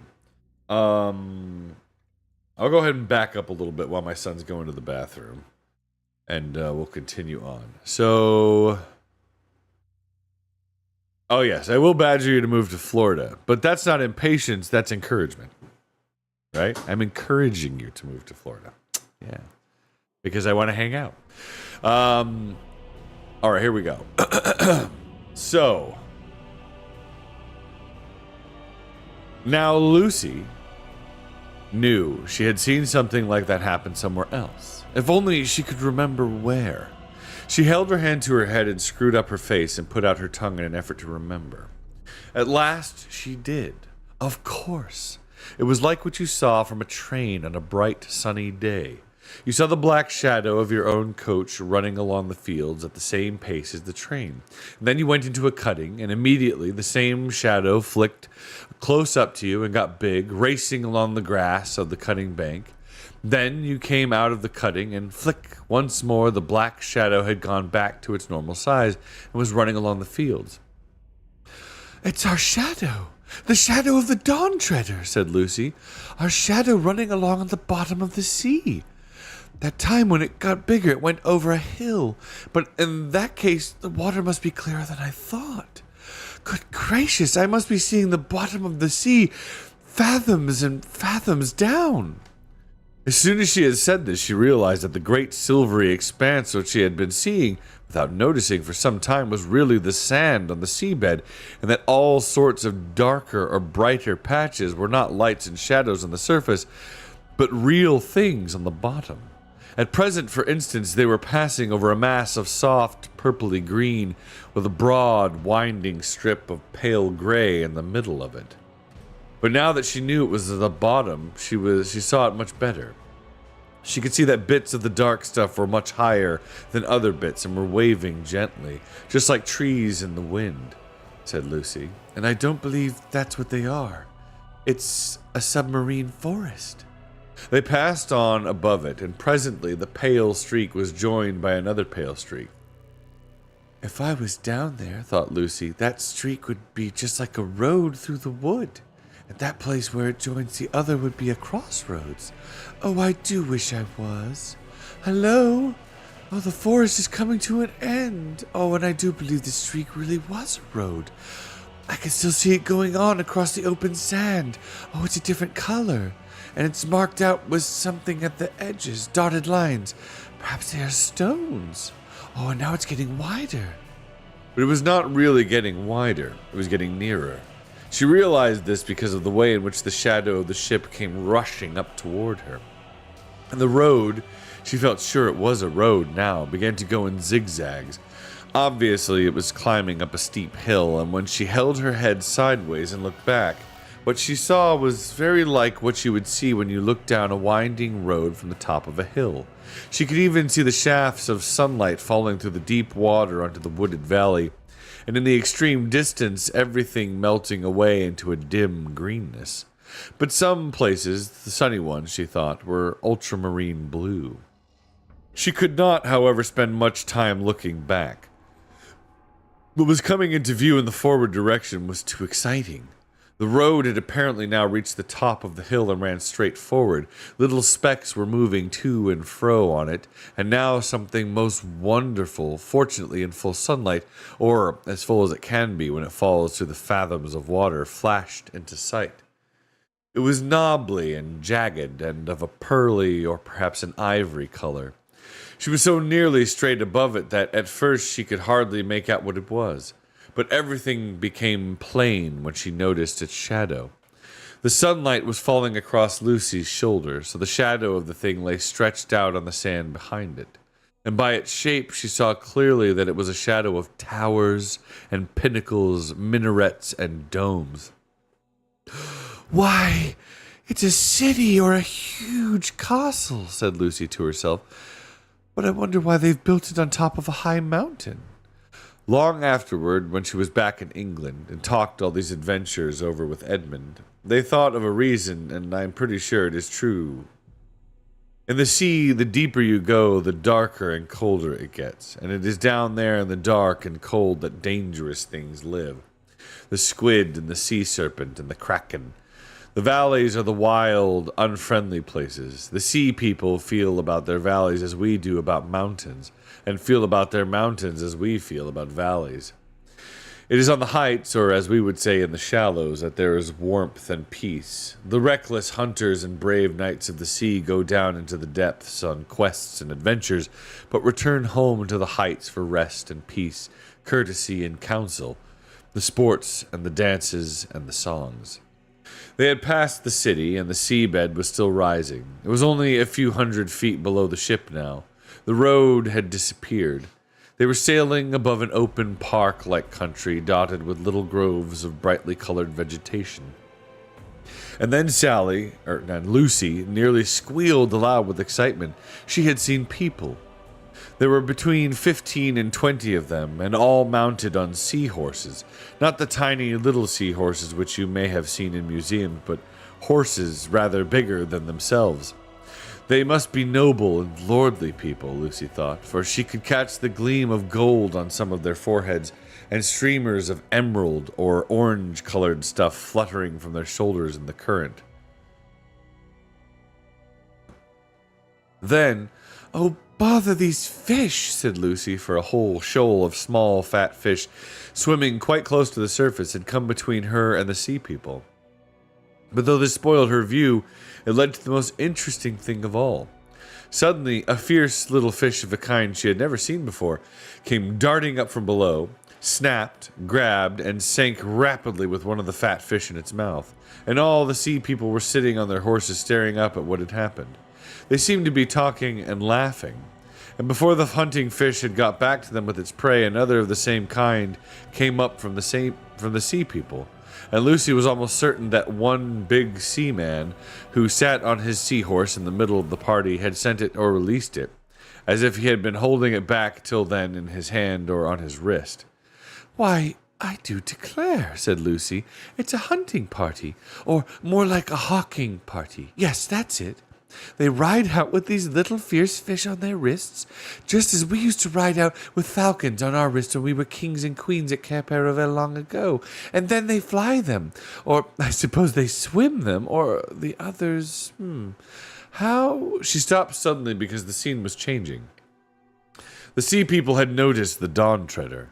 The shoal of fish had scattered in every direction. The people themselves were coming up to find out the meaning of this big black thing which had come between them and the sun, and now they were so close to the surface that if they had been in air instead of water, Lucy could have spoken to them. There were men and women both. All wore coronets of some kind, and many had chains of pearls. They wore no other clothes. Their bodies were the color of old ivory, their hair dark purple. The king in the center, no one could mistake him for anything but the king, looked proudly and fiercely into Lucy's face and shook a spear in his hand. The knights did the same. The faces of the ladies were filled with astonishment. Lucy felt sure they had never seen a ship or a human before. I know. Sorry. I said Sally. I don't know where I got Sally from. I think I was thinking Sally Forth. I don't know. Yeah, maybe. Anyway. Lucy felt sure they had never seen a ship or a human before. And how should they? In seas beyond the world's end, where no ships ever came. "What are you staring at, Lou?" said a voice close beside her. Lucy had been so absorbed in what she was seeing that she started at the sound, and when she turned she found that her arm had gone dead from leaning so long on the rail in one position. Drinian and Edmund were beside her. "Look," she said. They both looked, but almost at once Drinian said in a low voice, "Turn round at once, your majesties. That's right. With our backs to the sea, and don't look as if we were talking about anything important." "Why, what's the matter?" said Lucy as she obeyed. "It'll never do for the sailors to see all that," said Drinian. "We'll have men falling in love with a sea woman, and falling in love with the undersea country itself, and jumping overboard. I've heard of that kind of thing happening before in strange seas. It's always unlucky to see these people." "But we used to know them," said Lucy. "In the old days at Cape Paravel, when my brother Peter was High King, they came to the surface and sang at our coronation." "I think that must have been a very different kind, Lou," said Edmund. "They could live in the air as well as under water. I rather think these can't. By the look of them, they'd have surfaced and started attacking us long ago if they could. They seem very fierce." "At any rate," began Drinian, but at the moment the two sounds were heard. One was a plop. The other was a voice from the fighting top shouting, "Man overboard!" Then everyone was busy.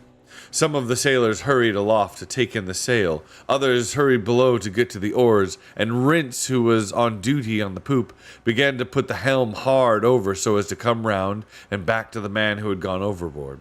But by now everyone knew that it wasn't strictly a man. It was Reepicheep. "Oh, drat that mouse," said Drinian. "It's more trouble than all the rest of the ship's company put together. If there's any scrape to be got into, it will get. It ought to be put in irons, keel-hauled, marooned, have its whiskers cut off. Can anyone see the little blighter?" All this didn't mean that Drinian really disliked Reepicheep. On the contrary, he liked him very much, and was therefore frightened about him, and being frightened put him in a bad temper, just as your mother is much angrier with you for running out into the road in front of a car than a stranger would be. No one, of course, was afraid of Reepicheep's drowning, for he was an excellent swimmer. But the three who knew what was going on below the water were afraid of those long, cruel spears in the hands of the sea people. In a few minutes, the Dawn Treader had come around, and everyone could see the black blob in the water, which was Reepicheep. He was chattering with the greatest excitement, but as his mouth kept on getting filled with water, nobody could understand what he was saying. "He'll blurt the whole thing out if we don't shut him up," said Drinian. To prevent this, he rushed to the side and lowered a rope himself, shouting to the sailors, all right, back to your places. I hope I can heave a mouse up without help." As Reepicheep began climbing up the rope, not very nimbly because his wet fur made him heavy, Drinian leaned over and whispered to him, "Don't tell, not a word." But when the dripping mouse had reached the deck, it turned out not to be at all interested in the sea people. "Sweet!" he cheeped. "Sweet, sweet!" "What are you talking about?" asked Drinian crossly. "And you needn't shake yourself all over me, either." I tell you the water is sweet," said the mouse. "Sweet, fresh, it isn't salt." For a moment, no one quite took in the importance of this, but then Reepicheep once more repeated the old prophecy. "Where the waves grow sweet, doubt not, Reepicheep, there is the utter east." Then at last, everyone understood. "Let me have a bucket, Rhinoff," said Drinian.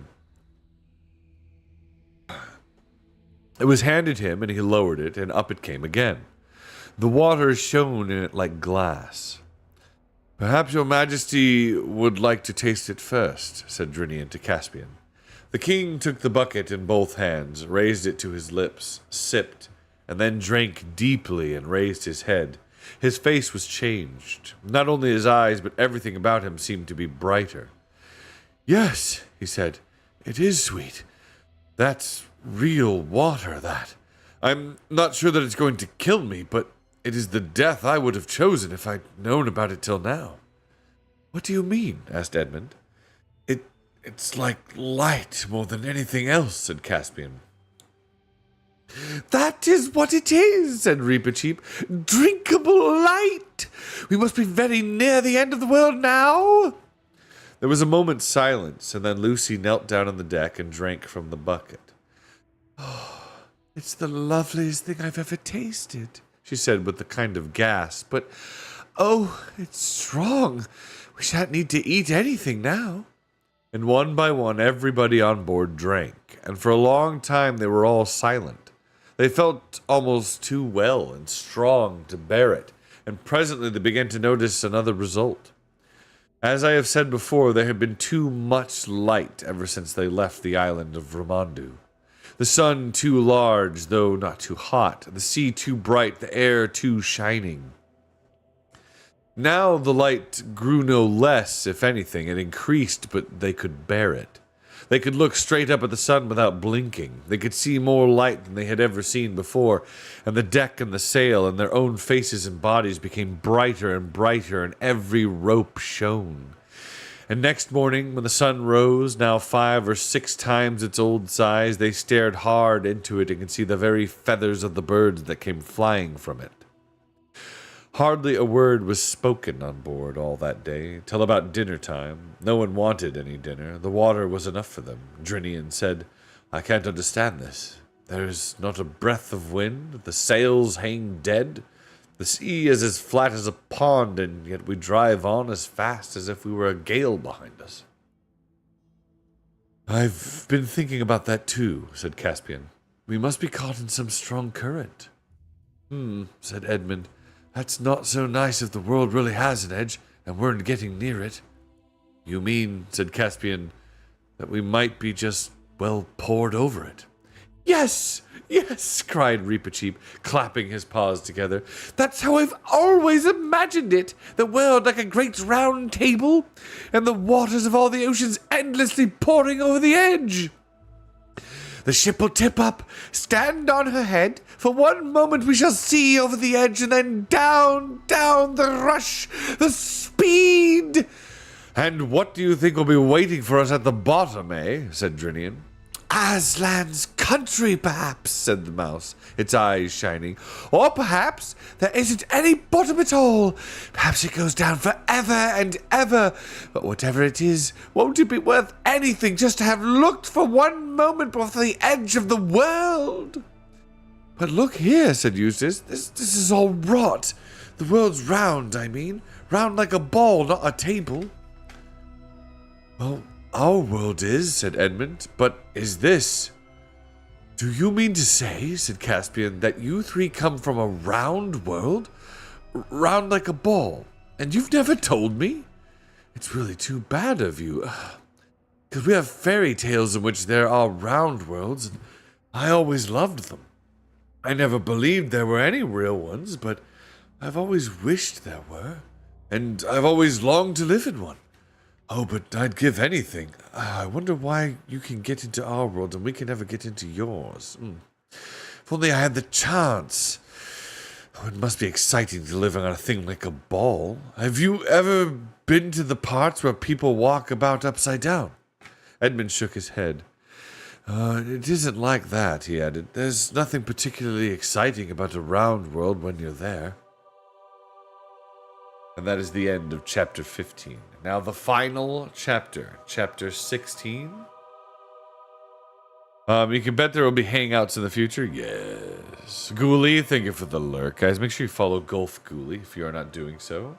She is an amazingly glorious streamer. Oh, and speaking of amazingly glorious streamers, behold, Yenzaya of the Pitoni clan. It's good to see you, my lord and ladies. Welcome in, welcome in. How are you doing, Yenza? How was the rest of your stream? I imagine it was glorious. You caught us right at the end. We are about to read chapter 16 of the Voyage of the Dawn Treaders, the final chapter of the book, and the end. And I hope you guys are enjoying. But thank you so much. You honor me deeply, my dear battle sister. What? We have amazing timing. You are. We're just about to start the last chapter. So if you guys are keen on hearing the end of the Voyage of the Dawn Cheddar, John Cheddar, not Treader, but Cheddar. It's a cheesy book. What is a mouse's favorite Chronicles of Narnia book? What is it? The Voyage of the Dawn Cheddar. Ah, see, I was listening to your joke before you said it. I knew it, John Cheddar. Dawn Brr.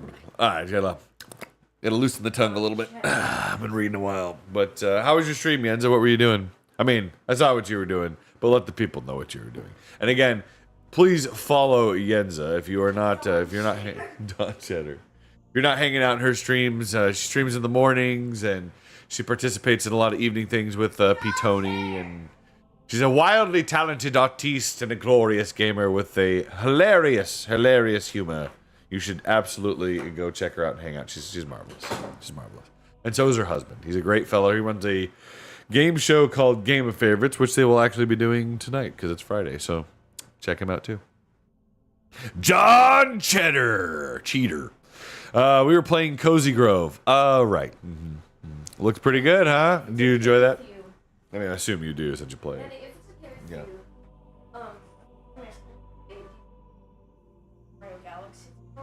You know, that's a funny question you've asked several times. I think I've given an answer to. We'll talk about that later. It's super fun. Nice. It's always good. We gotta, cheater. I gotta come up with a fun collab that you guys can join in on sometime during the week, because I know you guys got your game show and stuff during Fridays. I'm not on this one tonight, right, Yenza? No, I'm not. Okay, just making sure. The last time I was like, yeah, they're gonna be on a game show. You should check them out and hang out there tonight. You know, we're gonna be doing this other collab, and they were like, aren't you on the one tonight? And I was like, oh yeah. I mean, I'll be there. I've had a lot of concussions. Okay, so I need to be reminded. You know what I mean? Like a goldfish. I'm sorry. It's my fault. It's not theirs. It's a great show. Alyssa, do you still play Valheim? I do. We actually need to play more of Valheim. We haven't touched it in a few weeks. But do you want to fire that addiction back up again? I don't know if you're prepared. Is that okay? Yeah. Did you not prepare your drawings for tonight? Nope. I kind of want to get a Valheim group together and finally beat the game. Well, if you want, we can fire up the one we've been playing. We've only beaten like a few of the bosses, but unless you want to start completely over from scratch, totally fine. I'd be game for that. Yeah, absolutely. It's okay. I'd be all about that. That'd be a lot of fun. I already tried to fire it back up, but the group I started with fizzled out. Well, how would you like to join the Giggle Gang for that? Because I can bully them into playing until we beat it. I'm fairly certain. In a loving way. You know? I think we can work it out. Yeah. That'll be fine. But don't worry. And then if any of the people who did want to play from your other group, I believe I could trust your insight there. And if they wanted to play, I'm sure they could. I can't remember how many players it is. I think it's a fair amount. People that can play it. I wouldn't mind jumping in the middle. I'll see if P. Tony would be down to Viking up too. Absolutely. Again, anytime I invite either you or Peter, the other is obviously invited as well. It's open invite. You know what I mean? I don't want you guys ever thinking I'm favoring one over the other. I love you both. You guys are amazing. You really are. Again, please follow Yenza. You have a great time over there. Same for her husband, P. Tony. They're just phenomenal people, okay? Phenomenal. You want to meet good people, you go hang out over there. They're great. That's okay. Peter's my favorite too. I understand. I get it. I get it. Yeah, Peter's great. I'm jealous about his beard. He has a very nice beard. Mine's more of a swashbuckler. 2 grams of sugar for how sweet it is. Yeah, that's good. Like I got scarring on the left and right side under my chin, where the hair doesn't quite grow thick there anymore. And then it, you know, Here? he's just got it's a nice full. It's a handsome beard. It is. Anyway, I'm gushing enough over dear Peter. Okay, we'll continue on reading. But again, thank you for joining us. I really am honored, Yenza, that you send your community here. I'm unworthy, but I shall try to fill the gap as gloriously as I know you have served your community. I'll try and do the same. So, but here it is, the last chapter, chapter 16 of Voyage of the Dawn Treader by C.S. Lewis, part of the Narnia series. Beard Scar, I know. If you're going with the Mouse Chronicles and Dun Cheddar. Dun Cheddar, that's right. All right, have a seat, my son, and listen up. Here we go. Chapter 16, The Very End of the World. Reepicheep was the only person on board besides Drinian and the 2 Pevensies who had noticed the sea people. He had dived in at once when he saw the Sea King shaking his spear, for he regarded this as a sort of threat or challenge, and wanted to have the matter out there and then. The excitement of discovering that the water was now fresh and had distracted his attention, and before he remembered the sea people again, Lucy and Drinian had taken him aside and warned him not to mention what he had seen. As things turned out, they need hardly have bothered, for by this time the Dawn Treader was gliding over a part of the sea which seemed to be uninhabited. No one except Lucy saw anything more of the people, and even she had only one short glimpse. All morning, on the following day, they sailed in fairly shallow water, and the bottom was weedy. Just before midday, Lucy saw a large shoal of fishes grazing on the weed. They were all eating steadily, and all moving in the same direction. Just like a flock of sheep, thought Lucy. Suddenly, she saw a little sea girl of about her own age in the middle of them, a quiet, lonely-looking girl with a sort of crook in her hand. Lucy felt sure that this girl must be a shepherdess, or perhaps a fish herdess, and that the shoal was really a flock at pasture. Both the fishes and the girl were quite close to the surface, and just as the girl, gliding in the shallow water, and Lucy, leaning over the bulwark, came opposite to one another, the girl looked up and stared straight into Lucy's face. Neither could speak to the other, and in a moment the sea-girl dropped astern, but Lucy will never forget her face. It did not look frightened or angry like those of the other sea people. Lucy had liked that girl, and she felt certain that the girl had liked her. In that one moment, they had somehow become friends. There does not seem to be much chance of their ever meeting again in that world or any other, but if ever they do, they will rush together with their hands held. After that, for many days, without wind in her shrouds or foam at her bows, Across a waveless sea, the Dawn Treader glided smoothly east. Every day and every hour, the light became more brilliant, and still they could bear it. No one ate or slept, and no one wanted to.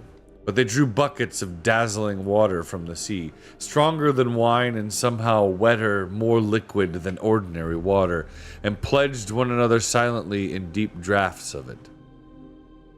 And one or two of the sailors who had been oldish men when the voyage began now grew younger every day. Everyone on board was filled with joy and excitement, but not an excitement that made one talk.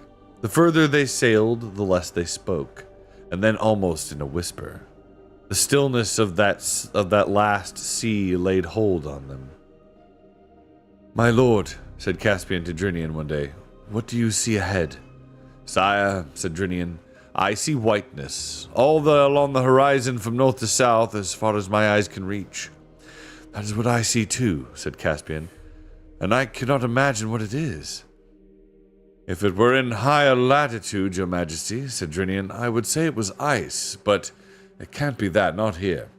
All the same, we'd better get men to the oars and hold the ship back against the current. Whatever the stuff is, we don't want to crash into it at this speed." They did as Drinian said, and so continued to go slower and slower. The whiteness did not get any less mysterious as they approached it. If it was land, it must be a very strange land, for it seemed just as smooth as the water and on the same level with it. When they got very close to it, Drinian put the helm hard over and turned the Dawn Treader south so that she was broadside onto the current and rowed a little way southward along the edge of the whiteness. In so doing, they accidentally made the important discovery that the current was only about 40 feet wide and the rest of the sea as still as a pond. This was good news for the crew, who had already begun to think that the return journey to Ramondu's island, rowing against stream all the way, would be pretty poor sport. It also explained why the shepherd girl had dropped so quickly astern. She was not in the current. If she had been, she would have been moving east at the same speed as the ship. And still, no one could make out what the white stuff was. Then the boat was lowered, and it put off to investigate. Those who remained on the Dawn Treader could see that the boat pushed right in amidst the whiteness. And then they could hear the voices of the party in the boat, clear across the still water, talking in a shrill and surprised way. And then there was a pause while Rheinelf and the bows of the boat took up sounding. And when, after that, the boat came rowing back, there seemed to be plenty of the white stuff inside of her. Everyone crowded to the side to hear the news. "Oh, it's lilies, your majesty!" shouted Rheinelf, standing up in the bows. "What did you say?" asked Caspian. "Bloomin' lilies, your majesty," said Rheinelf. "Look, same as in a pool or in a garden at home." "Look," said Lucy, who was in the stern of the boat. She held up her wet arms full of white petals and broad, flat leaves. "What's the depth, Rheinelf?" asked Drinian. "Oh, that's the funny thing, Captain," said Rheinelf. "It's still deep, 3.5 fathoms clear." "That can't be real lilies, not what we call lilies," said Eustace. Probably they were not, but they were very like them. And when, after some consultation, the Dawn Treader turned back into the current and began to glide eastward through the Lily Lake, or the Silver Sea, they tried both these names, but it was the Silver Sea that stuck, and as it is now on Caspian's map, the strangest part of their travels began. Very soon, the open sea which they were leaving was only a thin rim of blue on the western horizon. Whiteness shot with faintest color of gold spread round them on every side, except just astern, where their passage had thrust the lilies apart and left an open lane of water that shone like dark green glass. To look at it, this last sea was very like the Arctic, and if their eyes had not by now grown as strong as eagles, the sun and all that whiteness, especially at early morning when the sun was hugest, would have been unbearable. And every evening, the same whiteness made the daylight last longer. There seemed to be no end to the lilies. Day after day, from all those miles and leagues of flowers, there rose a smell which Lucy found it very hard to describe. Sweet, yes, but not at all sleepy or overpowering. A fresh, wild, lonely smell that seemed to get into your brain and make you feel that you could go up mountains at a run or wrestle with an elephant. She and Caspian said to one another, "I feel that I can't stand much more of this, yet I don't want it to stop." They took soundings every often, but it was only several days later that the water became shallower. After that, it went on getting shallower. There came a day when they had to row out of the current and feel their way forward at a snail's pace rowing. And soon it was clear that the Dawn Treader could sail no further east. Indeed, it was only by very clever handling that they saved her from running aground. "Lower the boat," cried Caspian, "and then call the men aft. I must speak to them." "What's he going to do?" whispered Eustace to Edmund. "That's a queer look in his eyes." "I think we probably all look the same," said Edmund. They joined Caspian on the poop, and soon all the men were crowded together at the foot of the ladder to hear the king's speech. "Friends," said Caspian, "we have now fulfilled the quest on which you embarked. The 7 lords are all accounted for, and as Sir Reepicheep has sworn never to return, when you reach Ramondu's land, you will doubtless find the lords Revilian and Argaz and Mavramorn awake. To you, my Lord Drinian, I entrust the ship, bidding you sail to Narnia with all the speed you may, and above all not to land on the island of Deathwater. And instruct my regent, the dwarf Trumpkin, to give to all these my shipmates the rewards I promised them. They have been earned well. And if I come not again, it is my will that the regent and Master Cornelius and Truffle Hunter the Badger and the Lord Drinian choose a king of Narnia with the consent. But, sire, interrupted Drinian, are you abdicating? I am going with Reepicheep to see the world's end, said Caspian.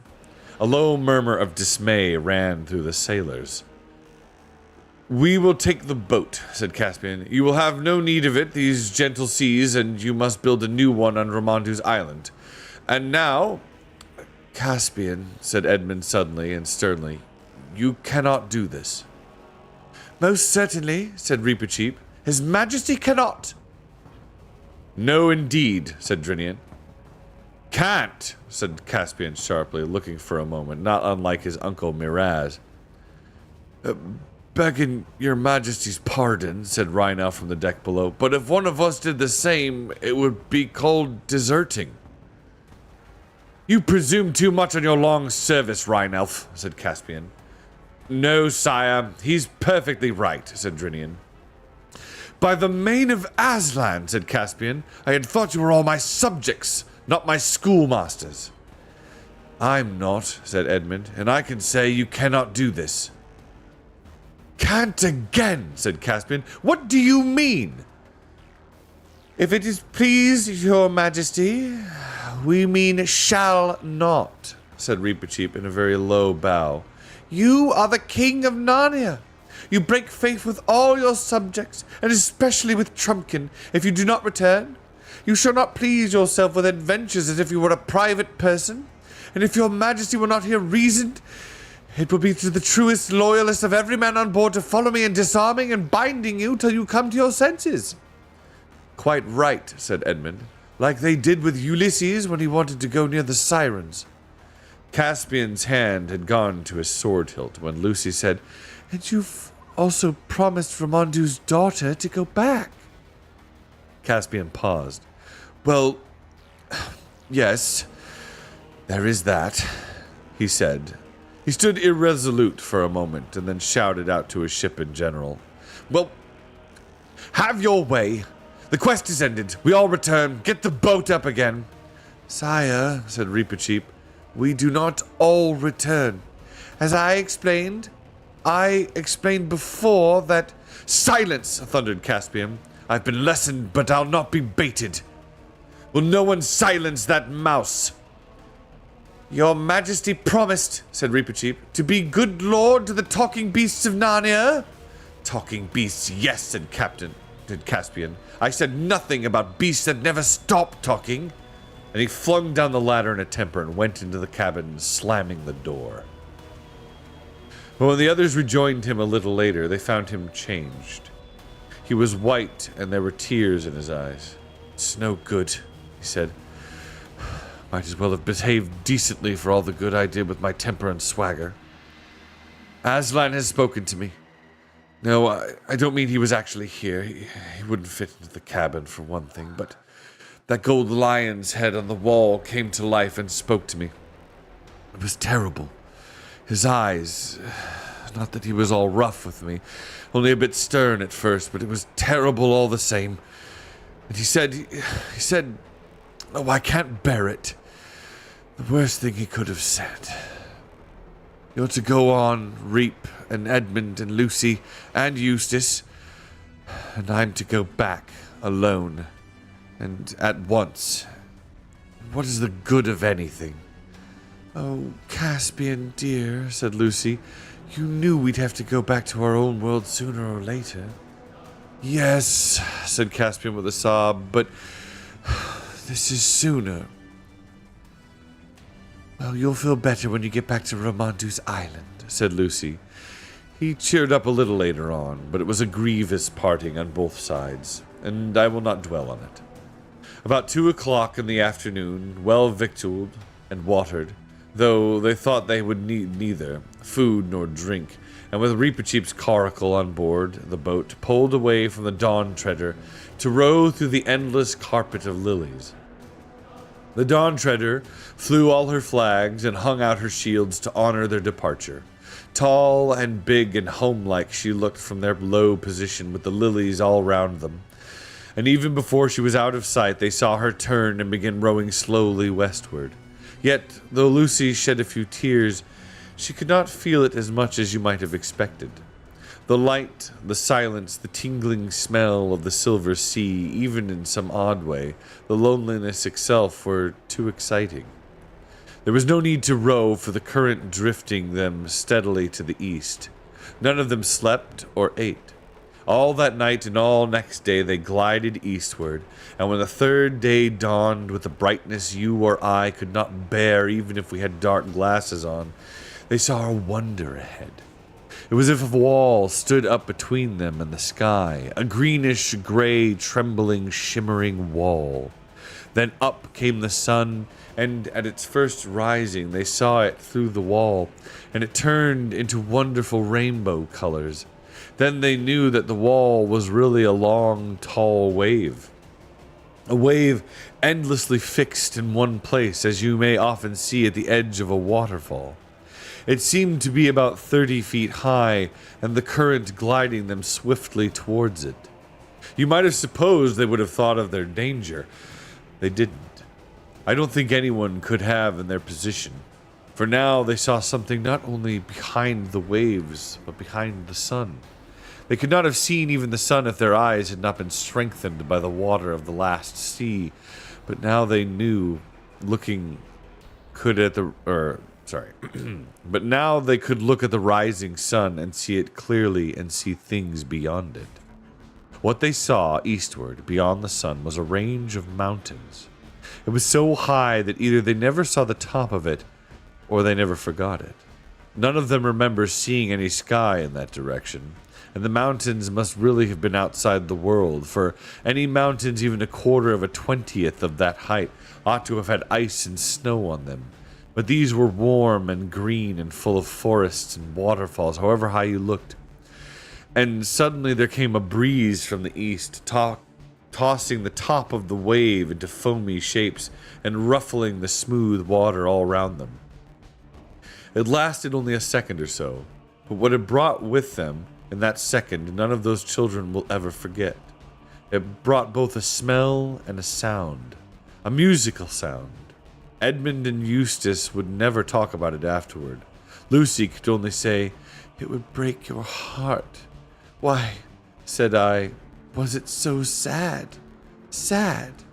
"No," said Lucy. No one in that boat doubted that they were seeing beyond the end of the world into Aslan's country. At that moment, with a crunch, the boat ran aground. The water was too shallow now for it. "This," said Reepicheep, "is where I go on alone." They did not even want to try to stop him.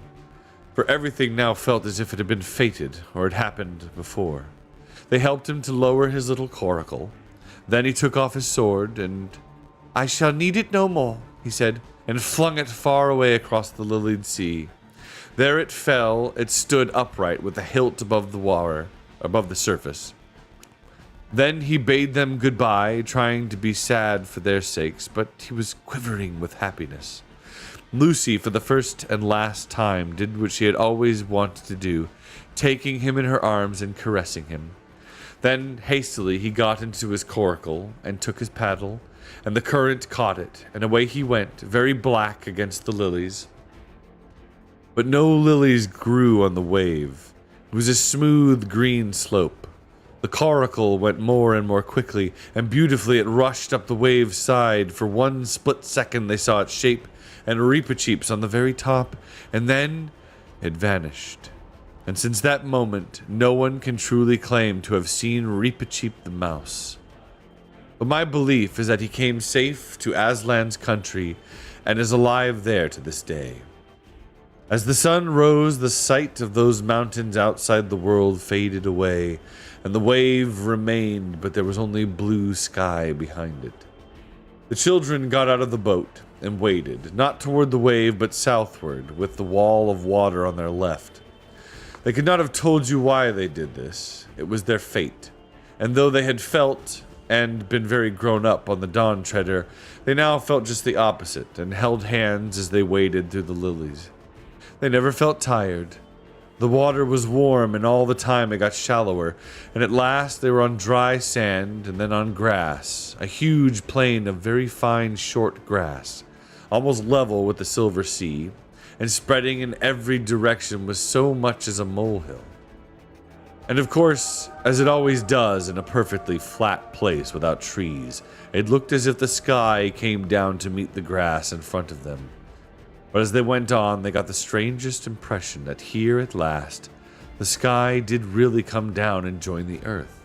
A blue wall, very bright, but real and solid, more like glass than anything else. And soon they were quite sure of it. It was very near now. But between them and the foot of the sky, there was something so white on the green grass that even in their eagle's eyes, they could hardly look at it. They came on and saw that it was a lamb. "Come and have breakfast," said the lamb in its sweet, milky voice. Then they noticed for the first time that there was a fire lit on the grass and fish roasting on it. They sat down and ate the fish, hungry now for the first time for many days, and it was the most delicious food they had ever tasted. "Oh, please, lamb," said Lucy, "is this the way to Aslan's country?" "Not for you," said the lamb. "For you, the door to Aslan's country is from your own world." "What?" said Edmund. "Is there a way into Aslan's country from our world too?" "There is a way into Aslan's, or into my country from all the world," said the lamb. But as he spoke, his snowy white flushed into tawny gold, and his size changed, and he was Aslan himself, towering above them and scattering light from his mane. "Oh, Aslan," said Lucy, "will you tell us how to get into your country from our world?" "I shall be telling you all the time," said Aslan, "but I will not tell you how long or short the way will be, only that it lies across a river. But do not fear that, for I am the great bridge builder. And now come, I will open the door in the sky and send you to your own land." "Oh, please, Aslan," said Lucy, "before we go, will you tell us when we can come back to Narnia again? Please, and oh, do make it soon." "Dearest," said Aslan very gently, "you and your brother will never come back to Narnia." "Oh, Aslan," said Edmund and Lucy, both together in despairing voices. "You are too old, children," said Aslan, "and you must begin to come close to your own world now." "It isn't Narnia, you know," sobbed Lucy. It's you. We shan't meet you there. And how can we live never meeting you? But you shall meet me, dear one, said Aslan. Are you there too, sir? Said Edmund. I am, said Aslan, but there I have another name. You must learn to know me by that name. This was the very reason why you were brought to Narnia, that by knowing me here for a little, you may know me better there. And is Eustace never to come back here either? Said Lucy. Child, said Aslan, do you really need to know that? Come, I am opening the door in the sky. Then, all in one moment, there was a trembling of the blue wall, like a curtain being torn, and a terrible white light from beyond the sky, and the feel of Aslan's mane and a lion's kiss on their foreheads, and then the back bedroom in Aunt Alberta's home at Cambridge. Only two more things need to be told. One is that Caspian and his men all came safely back to Ramondu's island, and the three lords woke from their sleep. Caspian married Ramondu's daughter, and they all reached Narnia in the end, and she became a great queen and the mother and grandmother of great kings.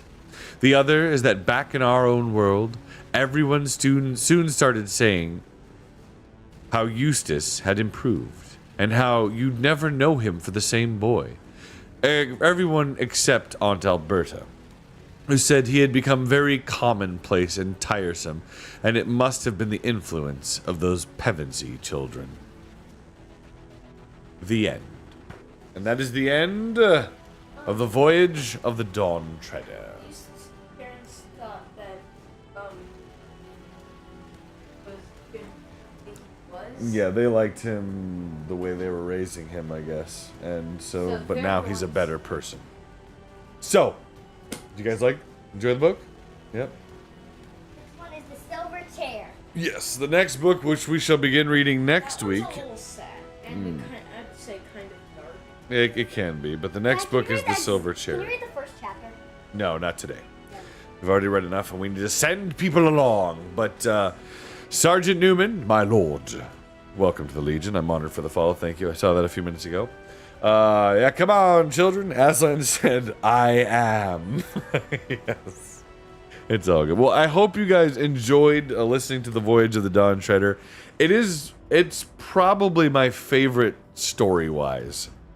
Like, just with the thrill of adventure and then the things that happen. Yeah, and The Horse and His Boys, the next after that, and then Lion, the Witch, and the Wardrobe. They're just really good. They're all good, but I hope you enjoyed. Thank you for listening in. Again, next week we're going to jump in we're going to start reading The Silver Chair. So that should be a lot of fun, and I hope you're ready for that. Tonight, we are not done streaming today. We're done streaming for now. We're going to be back this evening playing The Headliners, which is a fun... it's a fun multiplayer game where you run around. You have to take pictures as news reporters during the end of the world. So there's like apocalypse going on. And you're trying not to be killed and make it back and take a picture. It's really funny. Yeah, we're playing Headliners tonight, Keisha. You're welcome to join us. I believe there should be enough room. Most of the Giggle Gang should be there. It's going to be a good time. Yenza, again, thank you for the raid. Thank you for the follows, everybody. I appreciate y'all hanging out. I hope you enjoyed. I'm going to send you guys somewhere more worthy of your time. So we'll see who's live right now. Do we have many marvelous people on board? Oh, we've got Kat. Golf Ghoulies on. We should raid her. She came in here and lurked, and she's another wonderful person. She's another wonderful person. You guys should go check her out. So let's raid. Prepare to charge. We played several games with Golfy. She's great. She's a wonderful person. Absolutely marvelous talent. She does artwork as well. She has a fun little VTuber. I believe she drew her own VTuber and got that all going. So you should go say hello. But Squishy, hello. Let's go. Headliners is so much fun. I can't wait to play it tonight. It's going to be a good time. That'll be 8:30 EST. So if you're looking for that, be more than welcome to have you hang out with us and have a little bit of fun. So, goodbye, Kitty Jesus on YouTube. Goodbye, everybody hanging out there. Farewell. Say goodbye, YouTube. Goodbye. Bye, YouTube.